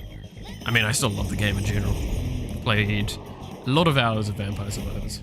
I need to actually play more of it soon, because the update came out recently, right? Just to find the time for that, fuck.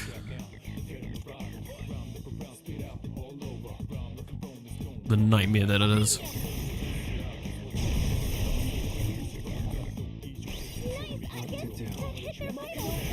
That hit their vitals. Well done. Their guts is now spilling out on the floor. You struck a weakness. This will do the trick. I'll show you.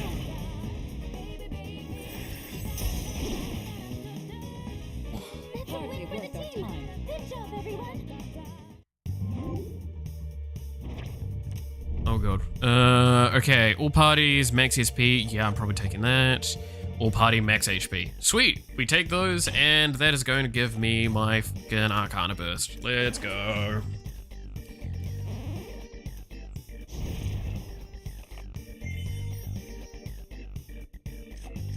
And we take the XP, and... just take the fucking money. I actually have played Vampire Survivors. It's fun once you get used to it. Oh, it's... I fucking think that game's amazing.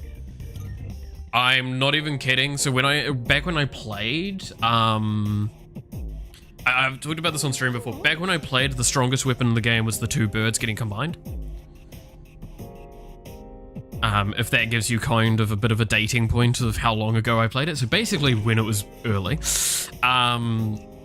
Back then was when I started going, you know what, I really want to make a game like this.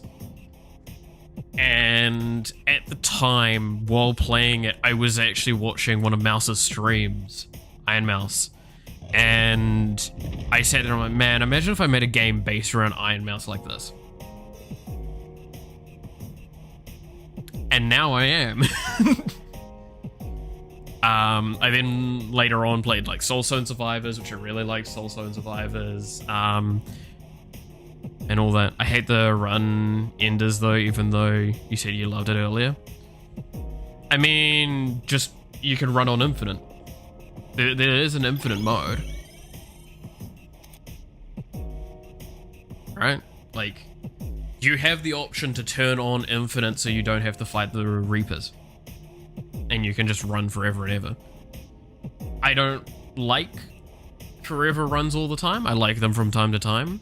But I do think forever runs have a lot of problems with them. It's the same reason why you shouldn't have an infinite amount of rerolls, right? Like, if you got exactly what you wanted every time, then it's no longer really the roguelite that you love and hate from the past.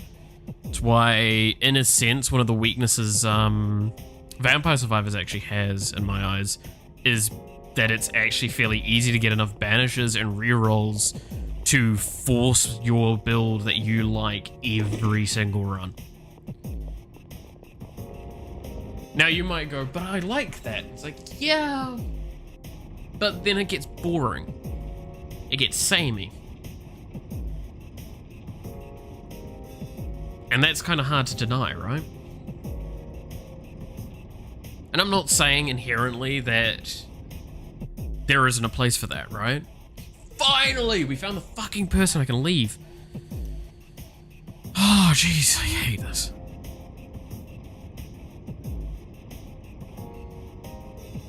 Your idea of a stronger version of the Reaper, bigger color, stronger set was quite appealing. I would be on board for a horde of Reaper and Tartarus floor bring.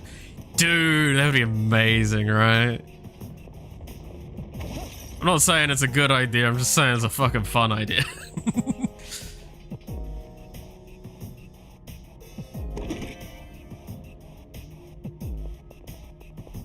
Thought it was possible to defeat the Reaper one time when I got a good run. I will say nowadays it's fairly easy to defeat the Reaper overall, because it's way easier to do. But that was the beauty of the game before, is that early on, in Vampire Survivors, at least, speaking to this, early on in Vampire Survivors, to beat the thing, you had to do like this really, really cheesy build.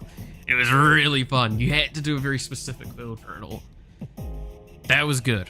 I liked that. That was something that I think was the correct way to do that. Now you can run on Infinite, and then also you could just go get the fucking the special things, right? You can get the Infinite Corridor and the Infinite Lasso, and if you get those, you don't need to worry about the Reaper. You need to worry about the other Reaper that's just going to end your run anyway, because it doesn't care. Because those things are fucking OP.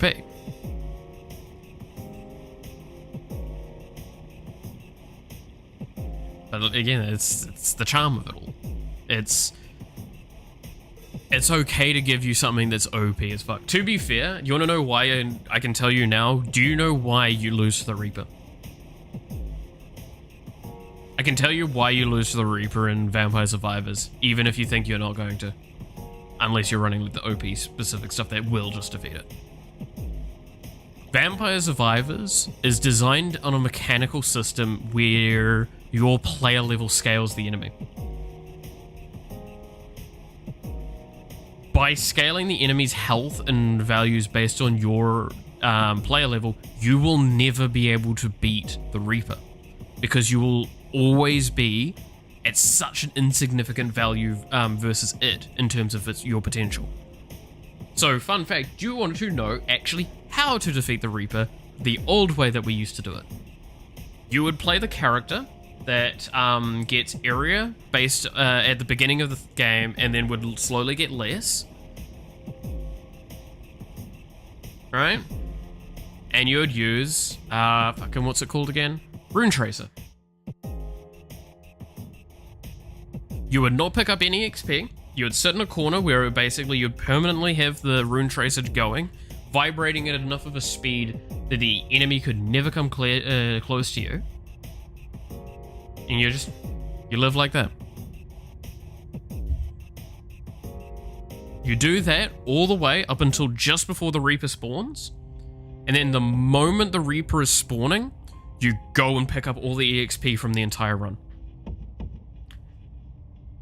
The stats are calculated on spawn, so the Reaper has the spawn level of health multiplied by your base level. So level 2, I think it is, what you do the strat with. And then you can go get about 50 levels worth of stats. So that means that you can go 50 times more powerful than the Reaper is designed for you to be. That is how you used to do it. And that is how I did it.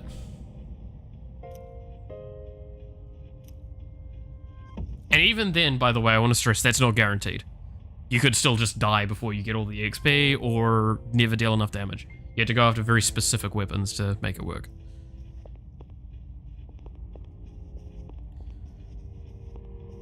Alright.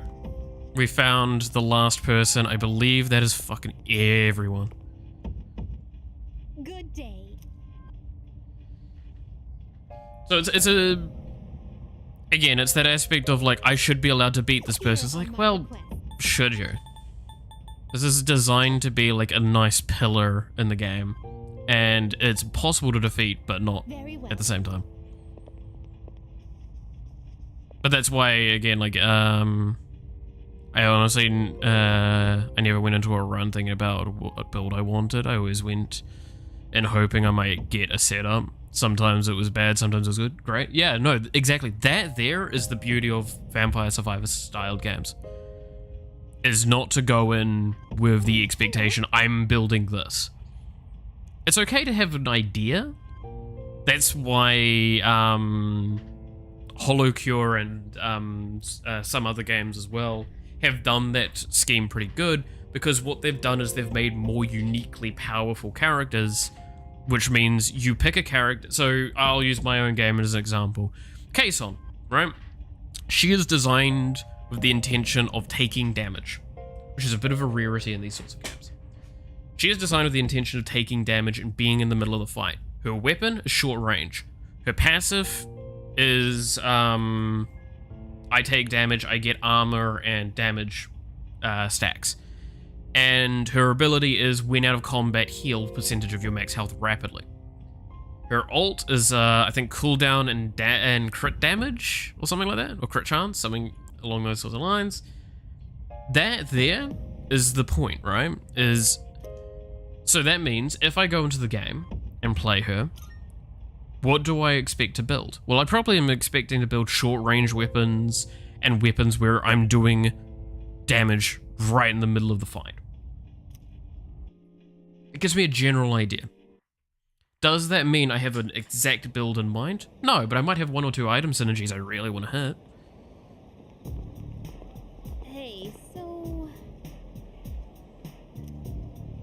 And I think that was something that HoloCure and those sorts of other games that kind of went that way with making more distinctive characters did correctly.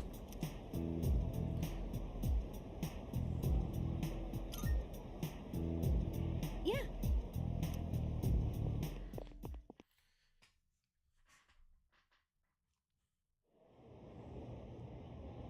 And that's why I say, like, I think that's the Vampire Survivors, like, mistake, is that the passives were too weak. They weren't distinct enough. Alright, who wants my attention? Where am I at with you?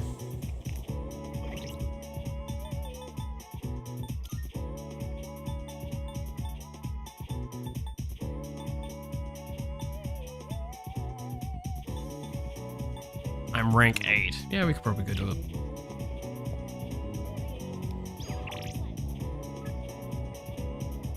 Suffering of starvation.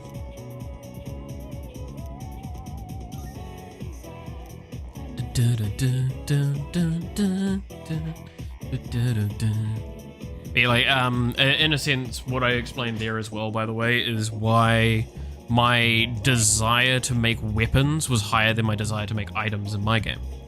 Because it matters more that you have unique things that you actively are kind of in sense doing. Than otherwise. Than like items, because items are going to almost all be passive things. Your progress of social links is quite impressive. You max quite a few of them. Thank you. I take that as actually a compliment because I am not using like guides or anything, so I don't know what I'm fucking doing. I have all of my stats maxed out, the fucking like shitty social stat things. And I feel like I've done a decent job of getting most of the people maxed out. My hope is that I could get all of them maxed out, but this is the first playthrough. Persona does not really like that idea happening most of the time. Is it possible? Yes. Is it feasible? Not for the average player. Not unless you're like following a very specific guide of you need to do this exactly and you need to have these stats there and that. The roughness. Ooh.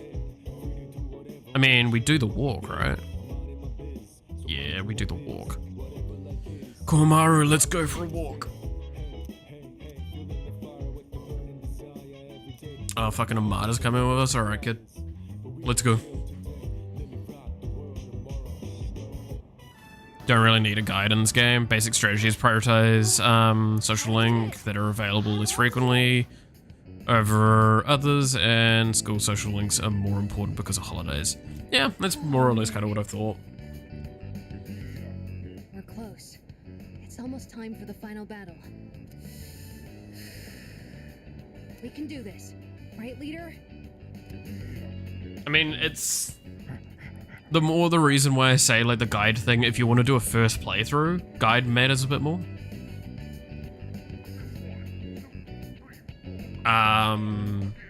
Because again, social stats, right? It's really difficult in, at least in Persona 5 Royal, I can say this very, very surely.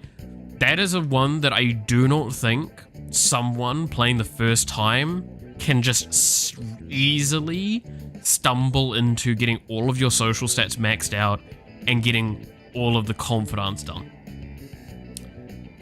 I'm pretty sure if you were to do a first time playthrough blind without a guide, don't think that's happening. But yeah, I do agree. It's like the female confidants are quite rough in this one because you do need quite high social statuses already at that point. And the fact that, yeah, that I'm all maxed out with them now means it's kind of good because it means every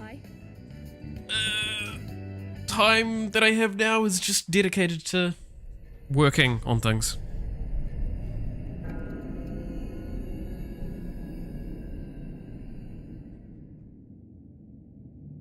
Players wouldn't stumble into maxing all confidence. Yeah, no, 100%. I think all of us can agree there is the likelihood of that occurring is kind of like a monkeys and typewriters situation, right? I'm not saying it's impossible, but like, holy shit, you really think that's gonna happen?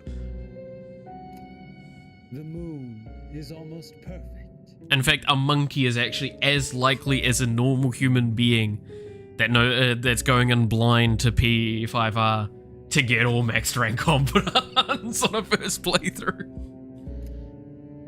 It'll be full in just 3 more days. Yeah, you So two. it would seem. So it would seem. I have no intention of relinquishing my abilities and living an empty life.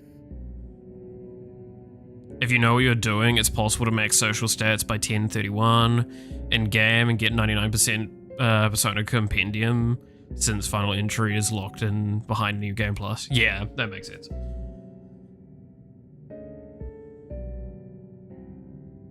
I think they meant for you only to raise one at a time because of the original one girls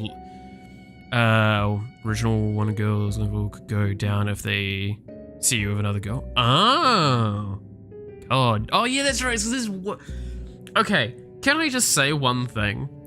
So one of the things I do know about like the original Persona like 3 games is like the fucking way they did the social system was horrendous in comparison. Like, is it more immersively correct? Sure, I'll give you that, but fuck me, it was bad. The design of it I've looked into, I can't see why they thought a lot of that was going to work. Because like they could deteriorate, they could fucking all sorts of stuff. It's just so bad. They could be broken if that happened. Yeah, exactly, right? Like it's just, there's so much wrong with that system. That, again, that's one of those many moments of that's an idea, 1 or 2 situations that idea comes forward. It's either a really archaic game, so again, going back to this was original, this was ages ago, they made that back when we didn't have as much evidence as why it was a bad idea, or someone that's like, oh no, I'm gonna make a hyper-realistic game, which, I want to stress, so many people think this. So many people are like, oh, you should add this because it makes it more realistic. It's like, no, because that's not the reason I'm playing a video game, and that's the reason most people like playing a video game, right? There's a reason Escape from Tarkov exists, don't get me wrong, but fuck me, look at the player numbers comparative to Fortnite. They can still go down if you make the wrong choice. Yeah. I know how important this is to you, Takaya. Can they? I don't think they can go down. I don't think you progress is the problem. We can't afford Or it takes longer to progress them, which is the issue I personally have, right? It's like I've got many situations where I've answered and I know it was the wrong choice because I don't get a stat buff or a furthering of the thing buff. The social link stat number going up. It don't go up. It's like, okay, that's fine. I like that system. That's the Persona 5 Royale system. That was one of the few things where they just ripped that straight from Persona 5 and Royale and added that to this, and it was the correct fucking choice. Jin, if the Dark Hour disappears, we might forget everything that happened, won't we? We might forget everything that happened. What evidence do you have of this? What? I'd forget you and Chidori, the things we did together, our time at the facility. How would you... All of it. What? There's no evidence that you'll just forget that shit. What? For me, that's a fate worse than death. What? Sorry, just... Yeah, Yeah, I think they need an extra day to forgive you. Oh my god, that sounds horrendous. And the original stuff, I fucking hate that. I can't, like, everything I hear about the original when it comes to the social link system just makes me go, why? Oh, it's old, that's why. But why? Why was it this thing you thought was correct?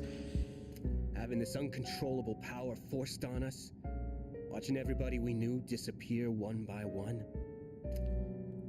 There's just one thing I refuse to forget. Okay. Back when I was trapped in that living hell, Okay. you spoke to me. Thanks to what you said, I learned how to keep myself going. Okay. Your words gave my life meaning to Gaia. Okay. If I forget that, I won't have any reason to be alive. I feel bad for these guys because they're just not like developed in a way that I feel attached to them that much. It may not be much of a purpose Like compared to yours. I can see that they're sort of clearly the antagonistic force outside of like the actual fucking Dark Hour. And there's some cool stuff going on with them, especially with like Junpei and Chidori. But like, goddamn, Jin, you took way too long to get fucking fleshed out. Just a couple of words, I know. In fact, I think this is when he's actually getting fleshed out. It feels really late in the game. They meant the whole world to me. To be fair, I think I talked about this before. I hate how long this game took to really hook me. Like, I've enjoyed it all the way through, but like, I didn't give much of a fuck about a lot of the characters because of like, just all of it felt really weak in terms of storytelling and everything until they literally have to kill a character. And then they kill a character and it's like, oh man, all of this is actually getting way more interesting now. Why couldn't they have done that earlier? I know why they didn't do it earlier, but still, it may have been a little too long. Is that so? Personally speaking. Well then, why don't we find out together? Whom will fate elect to choose? Them or us? Okay, Takio. Some of the characters are assholes in the game. Fair. Right. I mean, like, to be fair, I'm cool with asshole characters. I just don't really... Again, in Jin's case, he has maybe had as much dialogue in this one scene as he's had in the entire game so far. Junpei, especially Junpei at times. Yeah, I know. Okay, I want to stress, I think Junpei is a better Ryuji, but I think that generally all the characters were worse overall by comparison to then Persona 5 Royale. And only now are they really starting to get interesting by the introduction of killing off a fucking character. We had to kill a character in front of everyone for them to be really interesting to me, and still they're not as good interesting as a lot of stuff. I mean, I feel like if they... So I'm assuming Jin probably still was quite a late storytelling, kind of like how it is in this game, in the original. How did they not learn that introducing a character super late and then like giving them no time to actually get developed is a bad thing, and did that to Haru in fucking Persona 5? Because I still feel bad for Haru. She's actually an interesting character, and they just treat her like shit.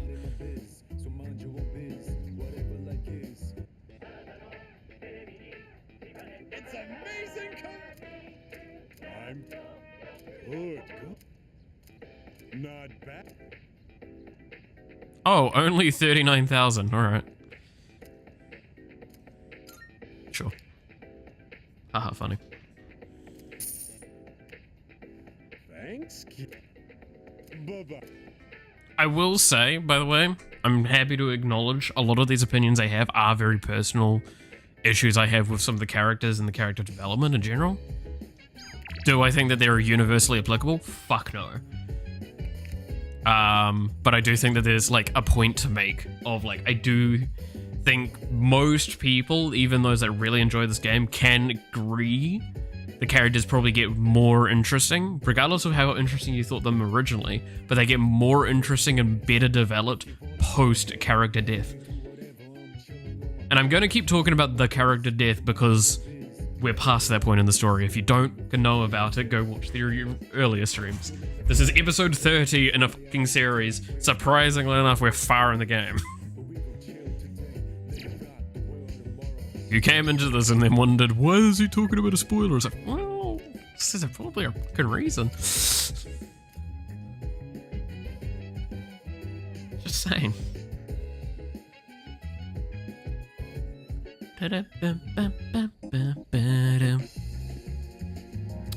Alright. Let's hang out, dying kid. It's me, but slightly younger. Say, how do you Akechi was great. Oh, dude, I cannot stress how much I think Akechi is, like, actually the peak of doing a rivalry villainy character. Like, they nailed that shit.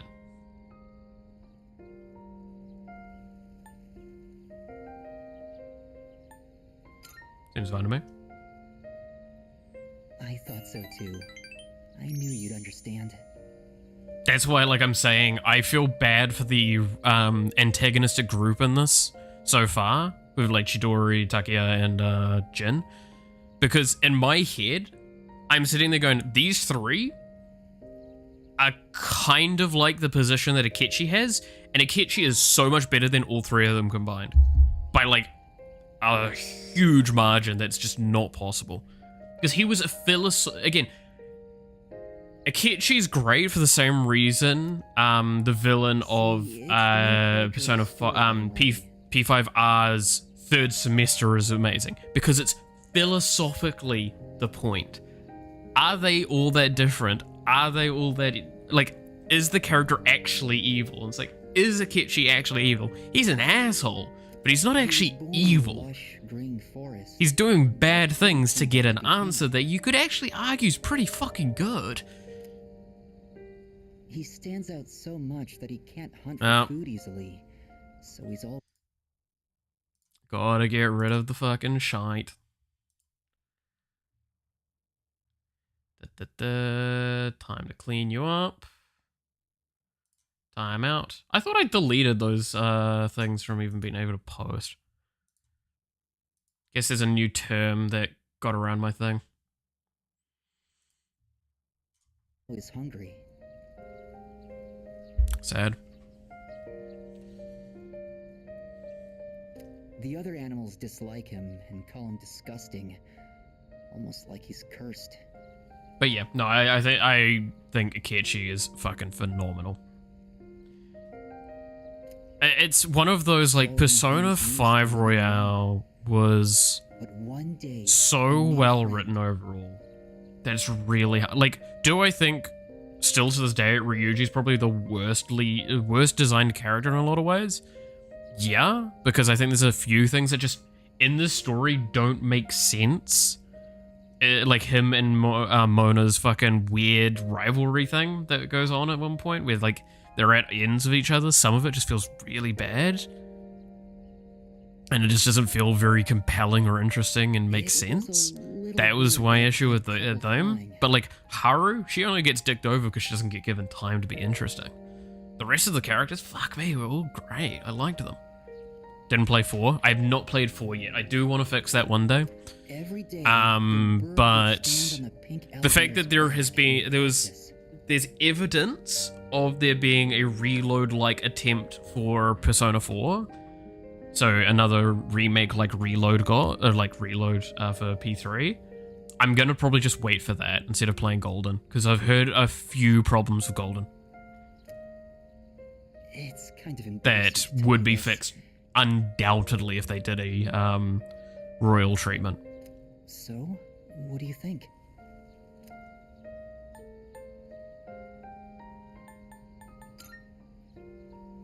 Well, it's still a work in progress. And yeah, no, so one day I do want to fix that though. I do want to play 4. If you're gonna tell me to play fucking 2 and 1, you can fucking... You'll be waiting a long time though. because those games were designed before a lot of love and care was actually put into the universe the way it is in the latest games. It's very clear. I mean, I don't even think personas existed in 1 and 2, right? Well, like to this anywhere to the same extent. And I believe there's actually a soft remake coming out for them, or like a remaster. And I'm still probably just not going to play them. I actually came up with it the other day.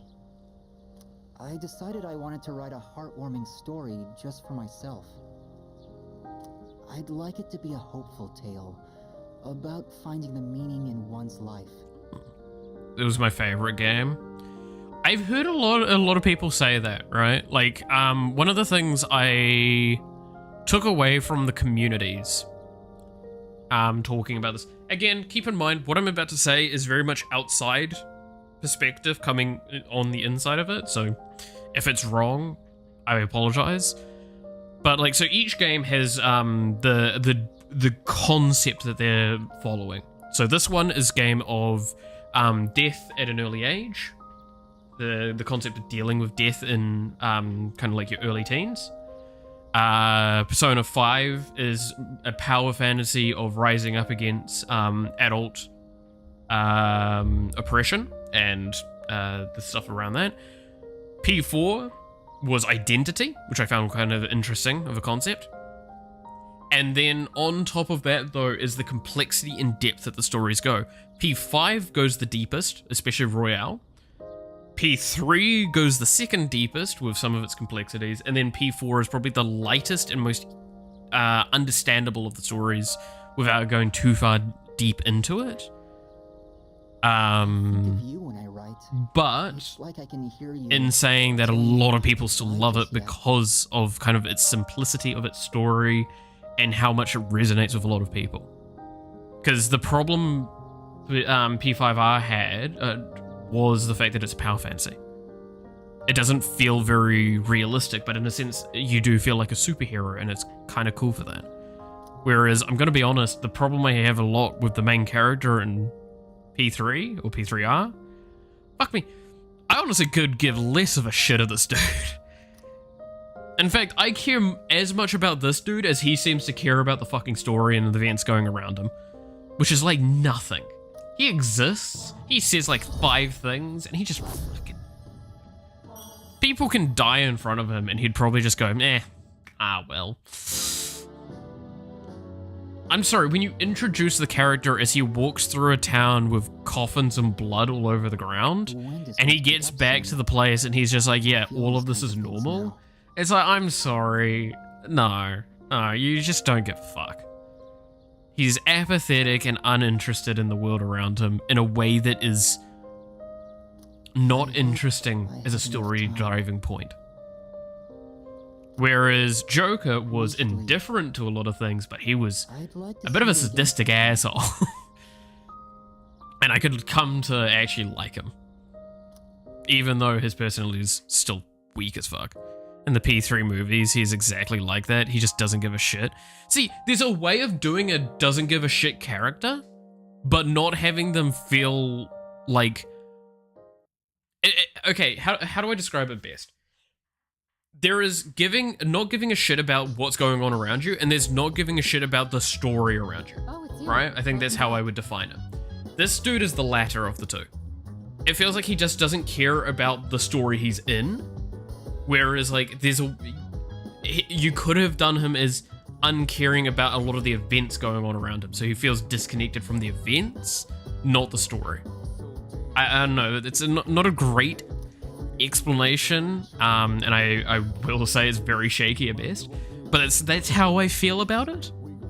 Is that's where a lot of my, like, complaints come in with the kind of way it all interacts. I think I've done yours, right?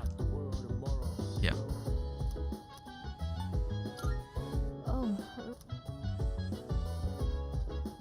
Like, the most this character has actually been interesting to me was literally the moment where he smiles shooting himself in the head. And it's like, oh dude, this dude's kind of fucked. They needed to commit more to that, I feel. That would have made his character a bit more interesting, is actually make him a little sadistic and a little mentally fucky-wucky. By doing that, you have any idea how much more interesting this character would be. And I would argue it wouldn't even be that drastic a changes that would have been required to enable that. I think it would have been more than possible to do even in just the remaking of it.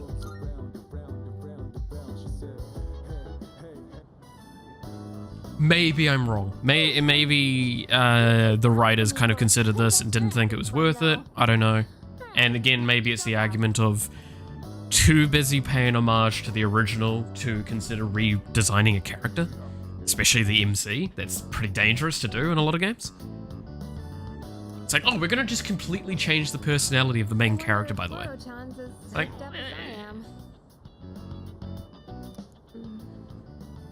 but like, it becomes the situation of, I actually feel it's more lore accurate to never have a romantic relationship in this game, because that's how the character feels. Whereas in Persona 5, I could see Joker having a few relationships.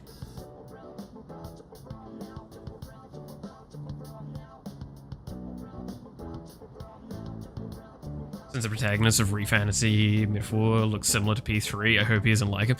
Yeah, like, it's okay. Again, I think anyone that watches anime, for example, we're used to self-insert fucking empty characters that are like generic and shitty.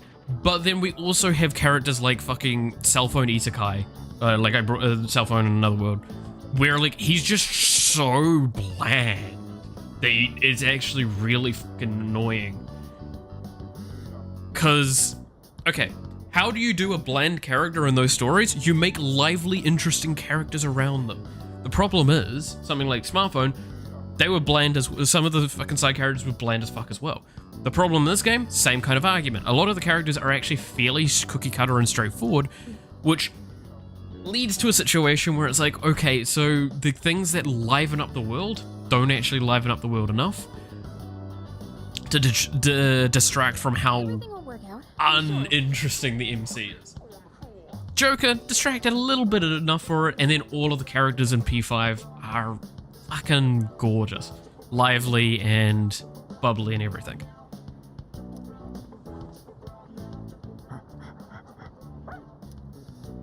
Oh, welcome back. You sure are as playful as always. What's that you got there? Are you still playing that, by the way? What, P5R? I haven't played that in months. Genuinely, the last time I played it was the last time I streamed it, which was like much earlier in the year. Wow, you've been... you look I wouldn't mind pretty going pleased with back to yourself. it, in a sense, but I also don't want to, because it... Give me like a year or two and I'll go back to it, right? And I'll do like one solid playthrough of it just to get a feel. I think so I've talked about this a little bit on stream. The problem I have at the moment is that the Persona games, so I started playing Persona 5 Royale back at the end of, not last year, but the year before, Re-Fantasy. Have I played Re-Fantasy? I don't think I've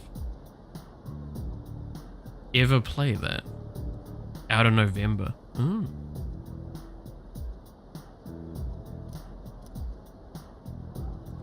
But yeah, like, so I do want to play some of the old stuff of Persona though. But yeah, I've been playing since like October, November 2022, and I need a break from Persona. I basically not stopped playing it that entire time. Re-Fantasy. Which one's Re-Fantasy? It's basically fantasy Persona.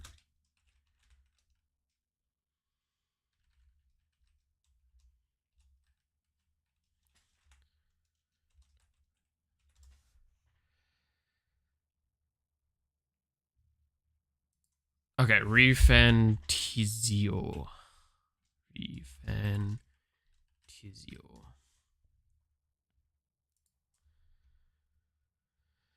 Oh god, you weren't kidding about him looking like P3's character. Holy shit. I mean, I might.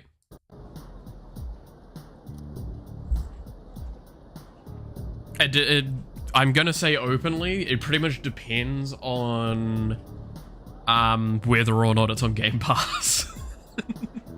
If it's on Game Pass, then I'll definitely consider it. But if it's not on that, then it would need a good enough reasoning as to me picking up a game like that. Because to give an idea, because of the way New Zealand currency is, a game like that's going to cost me about $100. I can't justify that very often. That's why I haven't gotten the new Wukong game yet. Because I'm going to wait on that until I've paid off my current expenses. And then I'll get it. Do we go hang out with Fuka? Yeah, probably hang out with Fuka.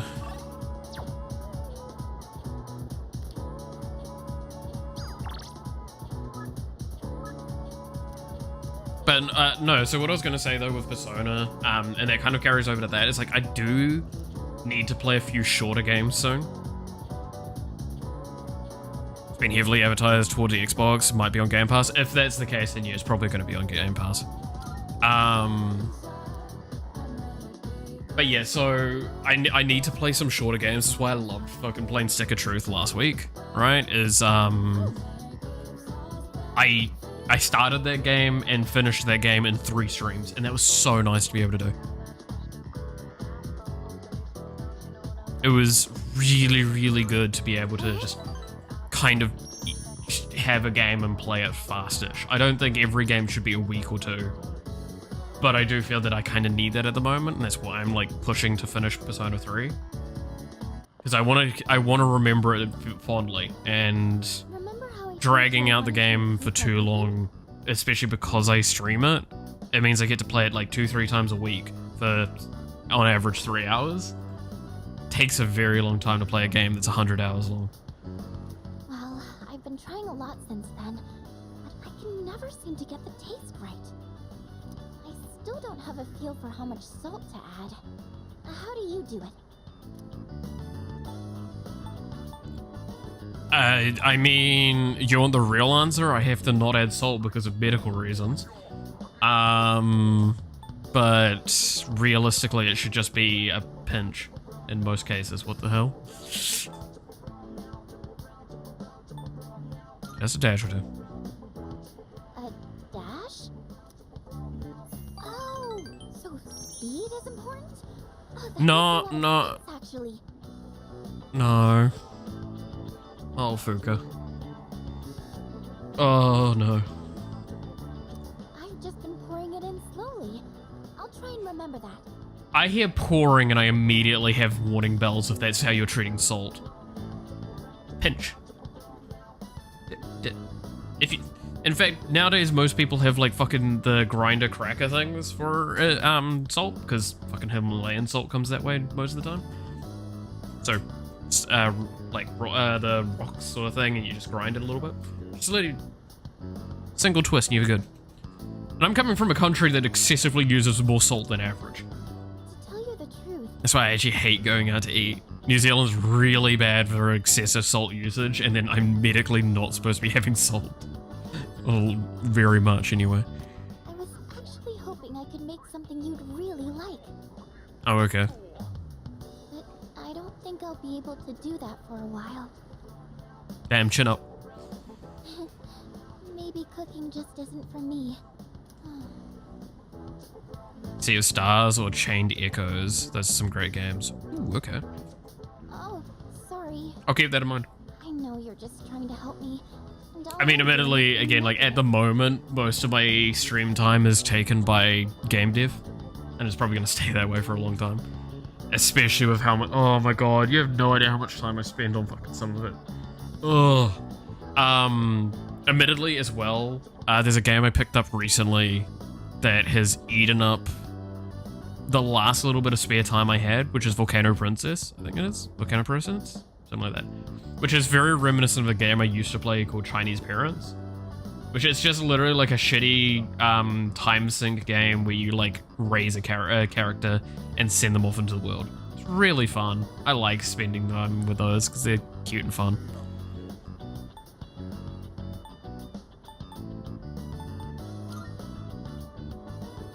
That's true. I've only just started. I can't let this But keep me yeah, down. no, I to be fair, I think there's one game that I have at the moment that I do need. I saw Gura playing that. Oh yeah, Gura did play that, didn't she? I think what was her stream's title for that again? It was like, I can't fucking remember. But you want to know what sold me on that game?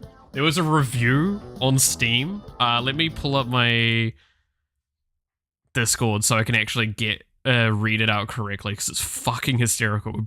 This was literally this. I was looking at the game, I was interested, but this sold me on it. First playthrough originally, the first playthrough I did originally, I tried to raise her how I thought was right and see how she'd become. She became a prostitute.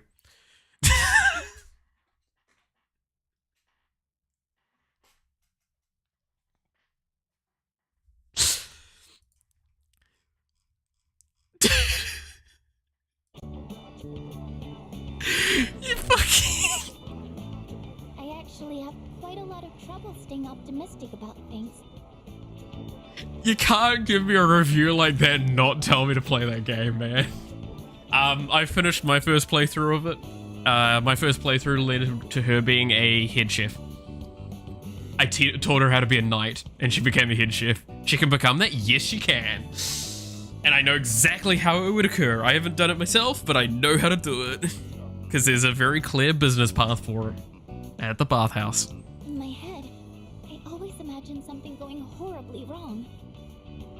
That's why sometimes... So I feel yeah, like giving up when I'm it's cooking. like $16 New Zealand at the moment on Steam. It's real. It's like, I think most places it's like £10 or sort of thing, or €10. So it's not an expensive game. It's definitely a game that if you kind of like those sorts of games, probably worth a pickup. It's good, silly fun. But yeah, like I've spent. I don't have Steam open at the moment, but I've spent a good few hours playing that game now. You or the rest of the team, I never think like that. You've all given me so much. I should look at confidence what in she myself. became in Gura. If Gura managed to finish a playthrough, I want to know what the fuck the girl turned into. So, I'm really thankful to be a member of C's. Seize these nuts, I huh? want to show you all my gratitude. God damn it. Even I'm fucking disappointed in myself with that joke.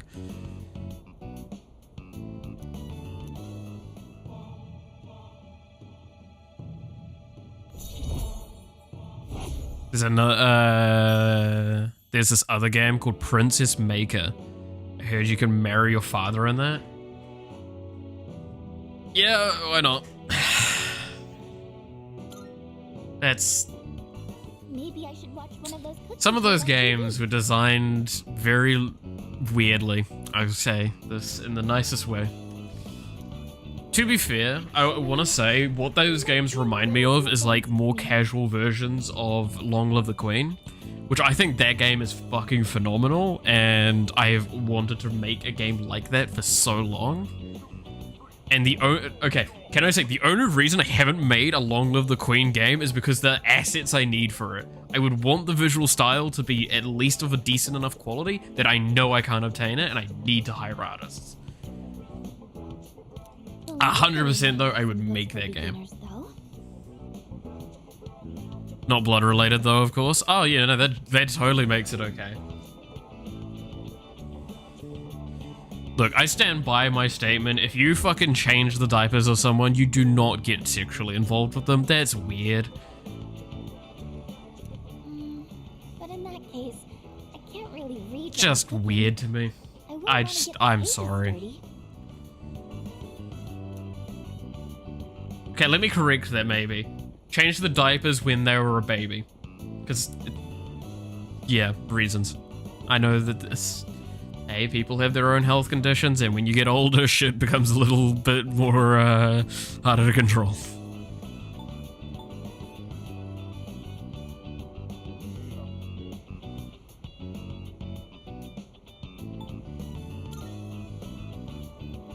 Oh, you don't mind? But I don't know. If we're looking for books, that means... It was cut in the PlayStation version, it was keep on the Switch version. Dude, I want to stress, fucking Switch, right? Nintendo Switch and like Nintendo in general, they've just started allowing stuff on their platform that just blew my mind, and just goes to show that they're willing to not host adult content, but willing to facilitate it a little bit. So, which, do you want to know the moment my brain just could not handle that anymore? It's because I've always grown up with Nintendo being very strictly anti like adult content, very kids orientated. But then I fucking saw they were going to add Neko Para to the platform, and I just broke that day. I'm like, no, they're not adding this. Look it up, find out it's actually really happening. And I'm like, fuck, yes, that's awesome, but like, oh dear God, no. It's not a big deal or anything, but I don't really like... Which I will openly state this, I have played every single Neko Para game, and 100% of them. In fact, the only badges on Steam I own at max level are Neko Para badges.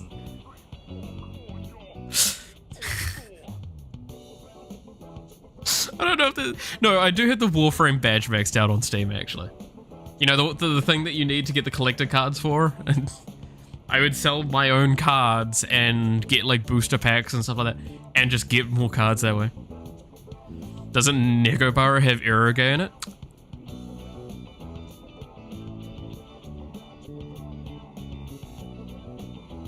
Was that your answer? Oh my gosh, when did it get so late? I have to go.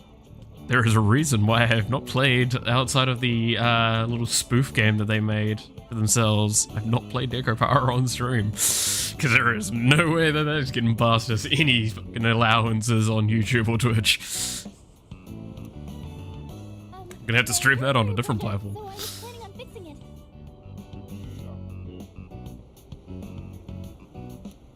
But I was hoping to get it done before Yukari-chan and the others got back. Which I will say, by the way, and this is possibly one of the strangest review things I can ever say, but the early Neko Para games, the Eroge in them, honestly, could be removed and wouldn't change much of the game. In fact, it actually may make the first game better. However, Neko Para 3, Volume 3, was when Maple and Cinnamon, it was their storyline. I'm gonna be real with you, Chief. There is no way you couldn't have had, like, I don't see how you could do that game and enjoy it without, like, some of the discussions that happened during the Eroge scenes. And it'd be anywhere near as good, like, genuinely. And that makes me so confused. It's like, I can't believe I have to recommend the hentai version of the game. My phone's about to die, I gotta go. Nice talking to you, thank you. I'm glad you enjoyed. But no, fair enough. I understand the words of phone charge. This is, funnily enough, you want to know how I'm watching the stream actively? I've got my phone plugged in front of me. It's how I live.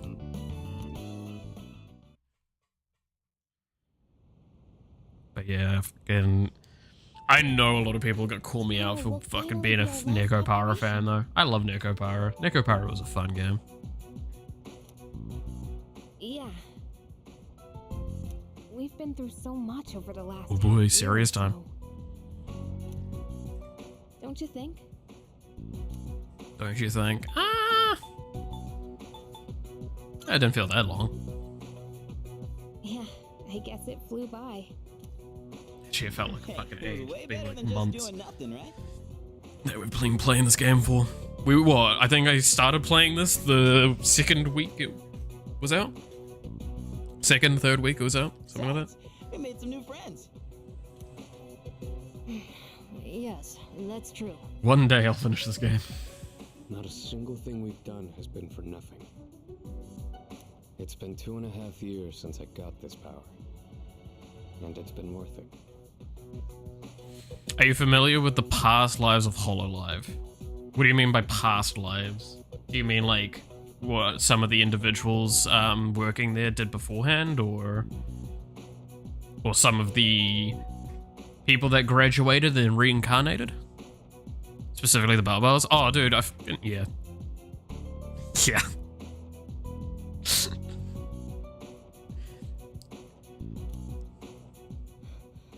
Dude, Fuwamoko, great time. Great time. To be fair, I'm glad that they get to have as much fun on streams as they do, as well. Their fucking 3D stream, Jesus. Oh my god, that was a thing. Don't forget, we got to meet Koro-chan too. Still, 2.5 years is a long time, Sanada-senpai. Oh, who else is getting... So, I think it's all of that group are getting their 3D debuts. Have they all had theirs now? Or are we still waiting on some? Because I think Bebo had hers, right? I don't know if Shiori and Narissa. God, I could remember her last name. I couldn't remember her first name. Narissa Ravencroft, right? Which I love. Fuck, one of the things I saw recently had someone was going like, "Oh man, this character looks so badass and awesome. I wonder what they're like." And it was fucking Narissa. I'm like, man, you're gonna be in for a surprise if you watch her content thinking she's like badass and epic. She's as degen as the rest of us, except for Shiori. Shiori's a fucking different level of degen. Love her. Love her dearly, but holy shit. So I haven't been operational for very long. How about you, Kirijo-senpai? You got your start before Sanada-san, right? Me? Kirijo barely paying attention. Yes, it was just me at first. Of course, C's wasn't around back then, and this was just a regular dorm. Did the chairman recruit you too? No, he didn't. I've been aware of the Dark Hour since I was a child. Narissa's happened. She did a cooking show with some birds. Oh god. Once, my father's research team was ambushed by shadows while they were investigating Tartarus. When I witnessed the attack, I awakened to my persona. God damn.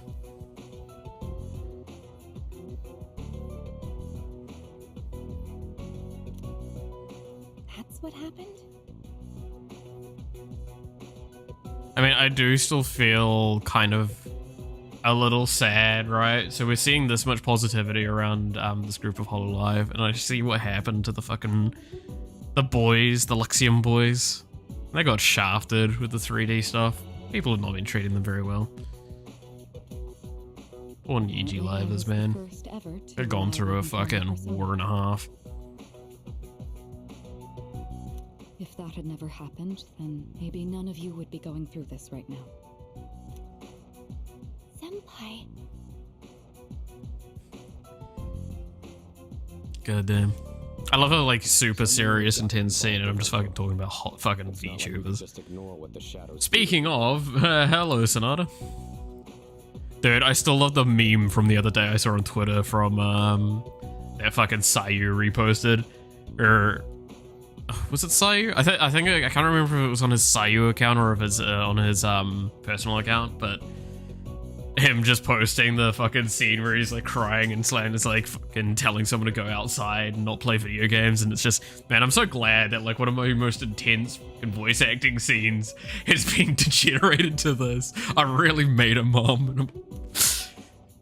Imagine being a VA doing like the most intense fucking shit and then just having it like meme to the nth degree. So how are you supposed to handle that shit? It's kind of sad. Okay, we're gonna get a rank up now, I guess. Rank the full 6 C's. Dude, okay, we're only rank 6. Our last operation, so make sure to We've clearly got so much of the game to go then. Like, I know that this game goes into the next year, right? That's something I have been spoiled for. But fuck me, is it just, like, how have we got this much longer to go with everything? Just seems like such a long time that this game goes for.